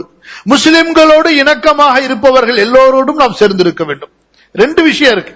ஒன்று, உள ரீதியா நட்பு கொண்டு அவர்களை உற்ற தோழர்களாக ஆக்குவது, புரியுதா? இன்னொன்று, நீதமாக நடப்பது, கொடுக்கல் வாங்கல் செய்வது. அல்லாஹ் என்ன சொல்கிறான்? லா யன்ஹாகுமுல்லாஹ், அல்லாஹ் உங்களை தடுப்பதில்லை. அனில்லதீன லம் யுகாத்திலூக்கும் ஃபித்தீன், உங்களிடத்திலே மார்க்கத்தில் யார் உங்களிடத்தில் சண்டை செய்யவில்லையோ, வலம் யுக்ரிஜூக்கும் மின் தியாரிக்கும், உங்களது இல்லங்களில் இருந்து உங்களை யார் வெளியேற்றவில்லையோ, உங்களது வீடுகளில் இருந்து ஊர்களில் இருந்து யார் உங்களை வெளியேற்றவில்லையோ, உங்களிடத்தில் யார் சண்டை செய்யவில்லையோ, அவர்களிடத்தில் அன்தபர்ரூஹும் வ துக்ஸிது இலைஹிம், அவர்களுக்கு நீங்கள் நன்மை செய்வது. பிர் என்று சொன்னால் உதவி ஒத்தாசை செய்வது, எல்லா விதமான உதவி ஒத்தாசை. அவங்களுக்கு பசிச்சா சாப்பாடு கொடுக்கிறது, அவங்களுக்கு ஆடை இல்லைன்னா ஆடை கொடுக்கிறது, அவர்களுக்கு தேவையான மனிதாபிமான உதவிகளை செய்வது, அவர்கள் நீதம் தேடி உங்களிடத்திலே வந்தால் நீதமாக நடப்பது. இதிலிருந்து அல்லாஹ் உங்களை தடுக்கவே இல்லை. மாறாக அல்லாஹ் நீதத்தை உங்களுக்கு ஏவுகிறான், நீதவான்களை அல்லாஹ் நேசிக்கிறான். அப்ப வெறுப்பு என்பது யாரோடு? யார் இஸ்லாமை எதிர்க்கிறார்களோ, முஸ்லிம்களோடு சண்டை செய்கிறார்களோ, புரியுதா இல்லையா, அவர்கள்தான் நாம் வெறுப்பதற்கு தகுதியானவர்கள். இன்று இவர்கள் எப்படி முஸ்லிம் வாலிபர்களுடைய சிந்தனையை மாற்றுகிறார்கள் என்றால், இஸ்லாமுக்கு வெளியில உள்ள எல்லாருமே வெறுக்கப்பட வேண்டியவர்கள். அதே சட்டத்தை கடைசியில இவங்க கொண்டு வந்து எங்க அப்ளை பண்றாங்கன்னு சொன்னா, முஸ்லிம்களிலும் யார் இவர்களை ஏற்றுக்கொள்ளவில்லையோ, இவர்களோடு இணங்கவில்லையோ, புரியுதா, அவர்களும் பகைக்கப்பட வேண்டியவர்கள், எதிர்க்கப்பட வேண்டியவர்கள். 2 விஷயம் வச்சிருக்கிறாங்க. ஒன்று என்ன? யார் இவங்களை ஏத்துக்கலையோ அவர்கள் எல்லாம் பகைக்கப்பட வேண்டியவர்கள். இவங்களுக்கு ஆதரவா யார் பேசலையோ எல்லாருமே முர்த்தத். உங்களுக்கு தெரியும் முர்த்தத்துடைய சட்டம் என்ன? கொலை. இஸ்லாமிய மார்க்கத்தை விட்டு வெளியே போனா கொலை. இங்க பாருங்க, இதாங்க ஷைத்தானுடைய ஒரு வகை. ஷைத்தானுடைய வகை என்ன தெரியுமா? தெரியாது. ஷைத்தானுடைய வகை என்னன்னு சொன்னா, நீங்க தப்ப தப்புன்னு செஞ்சாதானே உங்களுக்கு குற்ற உணர்வு வரும். எப்படி? தப்புன்னு செஞ்சாதான் குற்ற உணர்வு, புரியுதா இல்லையா? தப்ப சரியாக்கி செஞ்சா புரியுதா இல்லையா? இப்ப திருட இருக்கான, நிறைய திருட இருக்கான்.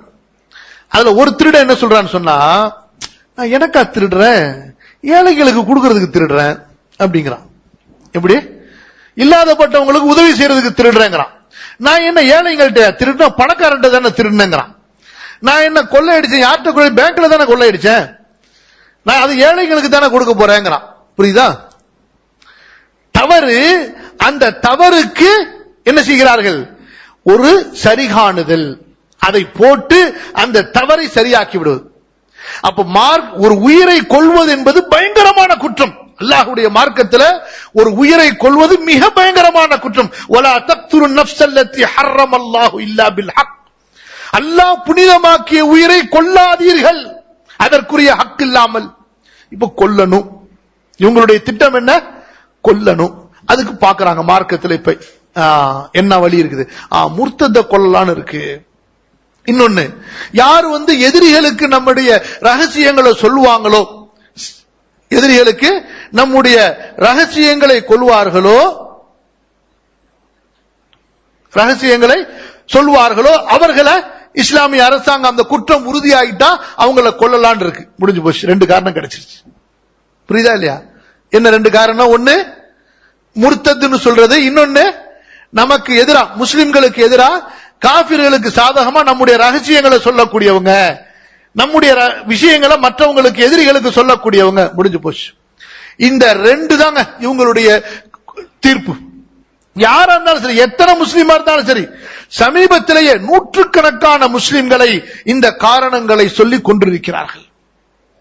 அல்லாஹ் பாதுகாப்பானார். அப்ப என்ன இச்சை அங்கே பேசுகிறது. ஒரு உதாரணம் சொல்றேன் பாருங்க. சமீபத்தில் நடந்தது, ஒரு 3 மாசம் இருக்கும்.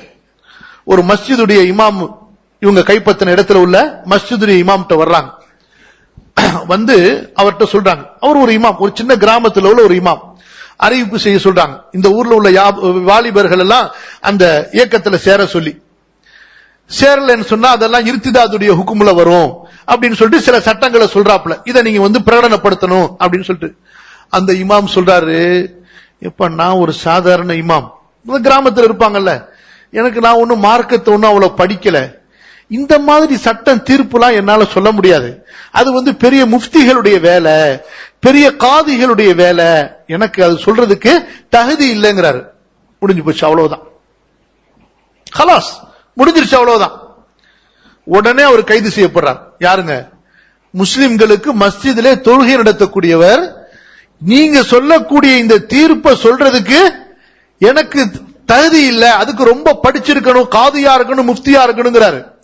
அவரை கைது பண்ணிட்டு இவர் முர்த்தத்தாயிட்டார்னு சொல்லி நடு அவர்களுடைய பஜார்ல வச்சு அந்த குற்றம் அவங்க எப்படிதான் குற்றம் வாசிக்கப்படுகிறது. எப்படி? இவர் இஸ்லாமிய அரசாங்கத்திற்கு ஆதரவாக மக்களிடத்தில் பேசுவதற்கு மறுத்தார், எனவே இவர் மதம் மாறிவிட்டார், முர்த்ததாகி விட்டார் அப்படின்னு சொல்லி துப்பாக்கியால சுட்டுக் கொள்றாங்க. சமீபத்தில் 3 மாசத்துக்கு முன்னாடி. என்ன ஒரு சிந்தனை பாருங்கள். அப்ப இன்றைய நம்முடைய சமுதாய வாலிபர்கள் எங்க இங்க வழிகிடுறாங்கன்னு சொன்னா, இன்னைக்கு சமுதாய அந்த தொலை தொடர்புகள் ரொம்ப லேசாயிருச்சு. யூடியூப், பேஸ்புக், வாட்ஸ்அப், இதுல வர்ற செய்திகளை ஃபுல்லா அப்படியே நம்பிடுறாங்க. அவங்க அப்படியே பெரிய தாடி வச்சுக்கிட்டு அப்படியே துப்பாக்கி கீழே வச்சுக்கிட்டு தொழுகிற மாதிரி பார்த்தோன்னு, ஆஹா சுப்ஹானல்லாஹ், காலித் இப்னு வலீதுடைய பட போல இருக்கு, இக்ரிமாவுடைய பட போல இருக்குன்னு சொல்லிட்டு, அங்க இருக்கக்கூடிய மக்களிடத்துல கேளுங்க, அங்க இருக்கிறாங்க பாருங்க. நம்ம அரபில ஒண்ணு சொல்லுவாங்களே ஷேக், லைசல் ஹபரு கல் முஆயனா, இன்னொன்னு இருக்கு, சாஹிபுல் பைத் அத்ரா பிமா ஃபீ, இன்னொன்னு இருக்கு. அதாவது நேரடியா பார்த்து சாட்சி சொல்ற, ஆங்கோ சே தேகிஸ் லைசல் ஆயினு கஸ்ஸாமியா, யார் அங்கிருந்து பார்க்கிறார்களோ அந்த சம்பவங்களை, நிகழ்ச்சிகளை, வெளியிலிருந்து கேட்பவர்களை போன்று இருக்குமா? இப்ப நான் உங்களுக்கு சொல்ற இந்த செய்திகள் எல்லாம் அங்க உண்மையில் மார்க்கப்பற்றோடு இருந்து அவர்களை நேரடியாக பார்த்து அவர்களுடைய செயல்களை கண்காணித்து புத்தகங்களை எழுதியவர்கள், குறிப்புகளை எழுதியவங்களுடைய செய்திகள் உங்களுக்கு சொல்லிட்டு இருக்கேன். நான் ஏதோ யூடியூபை பார்த்துட்டு அதை பார்த்துட்டு உங்களுக்கு செய்திகளை சொல்லிட்டு இல்ல. புரியுதா உங்களுக்கு? இப்ப நம்ம வாலிபர்கள் என்ன செய்யறாங்க? வாலிபர்களை மயக்கிறதுக்காக வேண்டி அவங்க அனுப்புற வாட்ஸ்அப் இதெல்லாம் பார்த்து அந்த படம் இதெல்லாம் போட்டு லா இலாஹ இல்லல்லாஹ் முஹம்மது ரசூலுல்லாஹ் அதெல்லாம் போட்டு பார்த்தோம். ஆஹா சுப்ஹானல்லாஹ், வானத்திலிருந்து ஜிப்ரீல் அலைஹிஸ்ஸலாமுடைய படம் மீகாயிலோட இறங்கிருச்சு போல இருக்கு, இவங்கதான் அப்படின்னு ஏமாந்து போயிடுறாங்க. அங்க போனதுக்கு பிறகுதான் தெரியுது, ஆஹா நம்ம தப்பான இடத்துக்கு வந்துட்டோம் சொல்லிட்டு. நூத்துக்கணக்கான பேர் மிஸ்ரில் இருந்து போனவங்க, அல்ஜீரியால இருந்து போனவங்க, துனிசியால இருந்து போனவங்க வெளியாகி வர முடியல. ஏன்னா இவங்க எப்படின்னு சொன்னா, உலகத்துல இப்படி ஒரு படையை பார்த்திருக்கவே மாட்டீங்க, ராணுவத்தை. அதாவது போய் உதாரணத்துக்கு சண்டை போறீங்கன்னு வச்சுங்களேன், சண்டை போட்டு போதும்பா நான் ஊருக்கு போறேன்னா என்னப்பா செய்வாங்க? சரி பரவாயில்ல, இத்தனை நாள் சண்டை போட்ட எங்களுக்கு சாதகமா எங்களுக்கு ஆதரவா இருந்து சரி நல்லபடியா போயிட்டு வான்னு தானே அனுப்பி வைக்கணும். என்னங்க சொல்லுங்க, ஒரு நியாயம், ஒரு தர்மம் சொல்லுங்க. இந்த ஒரு கூட்டம் தாங்க திரும்பி போறேன்னு சொல்றவங்களை எரிக்கிற கூட்டம். எப்படி? திரும்பி போறேன்னு சொல்றவங்களை எரிக்கிற கூட்டம், கொல்ற கூட்டம் இவங்க தான். உலகத்துல வேற எந்த ராணுவம், நான் நினைக்கிறேன் ஹிட்லருடைய ராணுவம் கூட இப்படி இருந்திருக்காதுன்னு நினைச்சு. எப்படி? அப்ப நம்முடைய வாலிபர்கள், அதுல குறிப்பா இப்ப நான் என்ன சொல்றேன்னு சொன்னா, நம்முடைய அதாவது தாய்மார்கள், தந்தைமார்கள், வீட்டுல பொறுப்பா பெரியவங்க, நம்முடைய பையன் எப்படி இருக்கிறான், அவனுடைய சிந்தனையில என்ன மாற்றம் வருது. ஏன்னா இந்த மாற்றம் வந்தாலே தெரிஞ்சு போயிடும். இந்த சிந்தனை வந்தாலே அவனுடைய நடவடிக்கைகள வித்தியாசங்கள் வந்துடும். அப்ப என்ன, அவன் எதை பார்க்கிறான், அவனுடைய சிந்தனை என்ன, பேச்சு கொடுத்து கேட்கணும். அப்ப அந்த மாதிரியான சிந்தனைகள் அவன்கிட்ட வெளிப்பட்டா அவனை கொண்டு வந்து அறிஞர்களிடத்துல உட்கார வச்சு சரியான கவுன்சிலிங் கொடுக்கணும். அப்படி இல்லாம விட்டுட்டா கடைசியில பிரச்சனை பெருசாகி மாட்டினதுக்கு பிறகு கவலைப்பட்டு எந்த பிரயோஜனமும் இல்லை, மொத்த வாழ்க்கையும் போயிடும். என்ன வலா தஹீன மனாஸ், அதாவது ஹீன லா யன்ஃபஉ நதம், கை சேதம் துக்கம் பயன் தராத நேரத்தில் துக்கப்பட்டு கவலைப்பட்டு எந்த பிரயோஜனமும் இல்லை. மறுமையும் போயிடும், கடைசியில துன்யாவும் போயிடும். அப்ப அன்பானவர்கள், இது போன்ற விஷயங்களை கவனமா கேளுங்க. உங்களுக்கு என்ன சந்தேகம் இருந்தாலும் மார்க்க அறிஞர்களிடத்துல கேளுங்க. அல்லாஹ்வுடைய கிருபையில நிறைய அறிஞர்கள் நம்மளோட இருக்கிறாங்க, புரியுதுங்களா? உங்களுடைய வாலிபர்களுக்கு தெளிவான வழிகாட்டுதலை கொடுங்க, புரியுதா?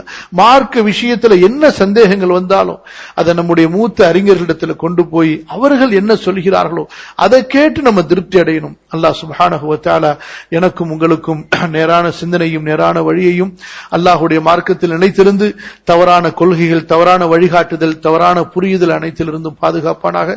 எல்லா விதமான தீய கூட்டங்களில் இருந்தும் அல்லாஹ் சுப்ஹானஹு வ தஆலா நம்மையும் மனித சமுதாயத்தையும் பாதுகாத்து அருள்வானாக. அஸ்தக்ஃபிருல்லாஹல் அஸீம் லீ வ லக்கும் ஃபஸ்தக்ஃபிருஹு இன்னஹு ஹுவல் கஃபூருர் ரஹீம்.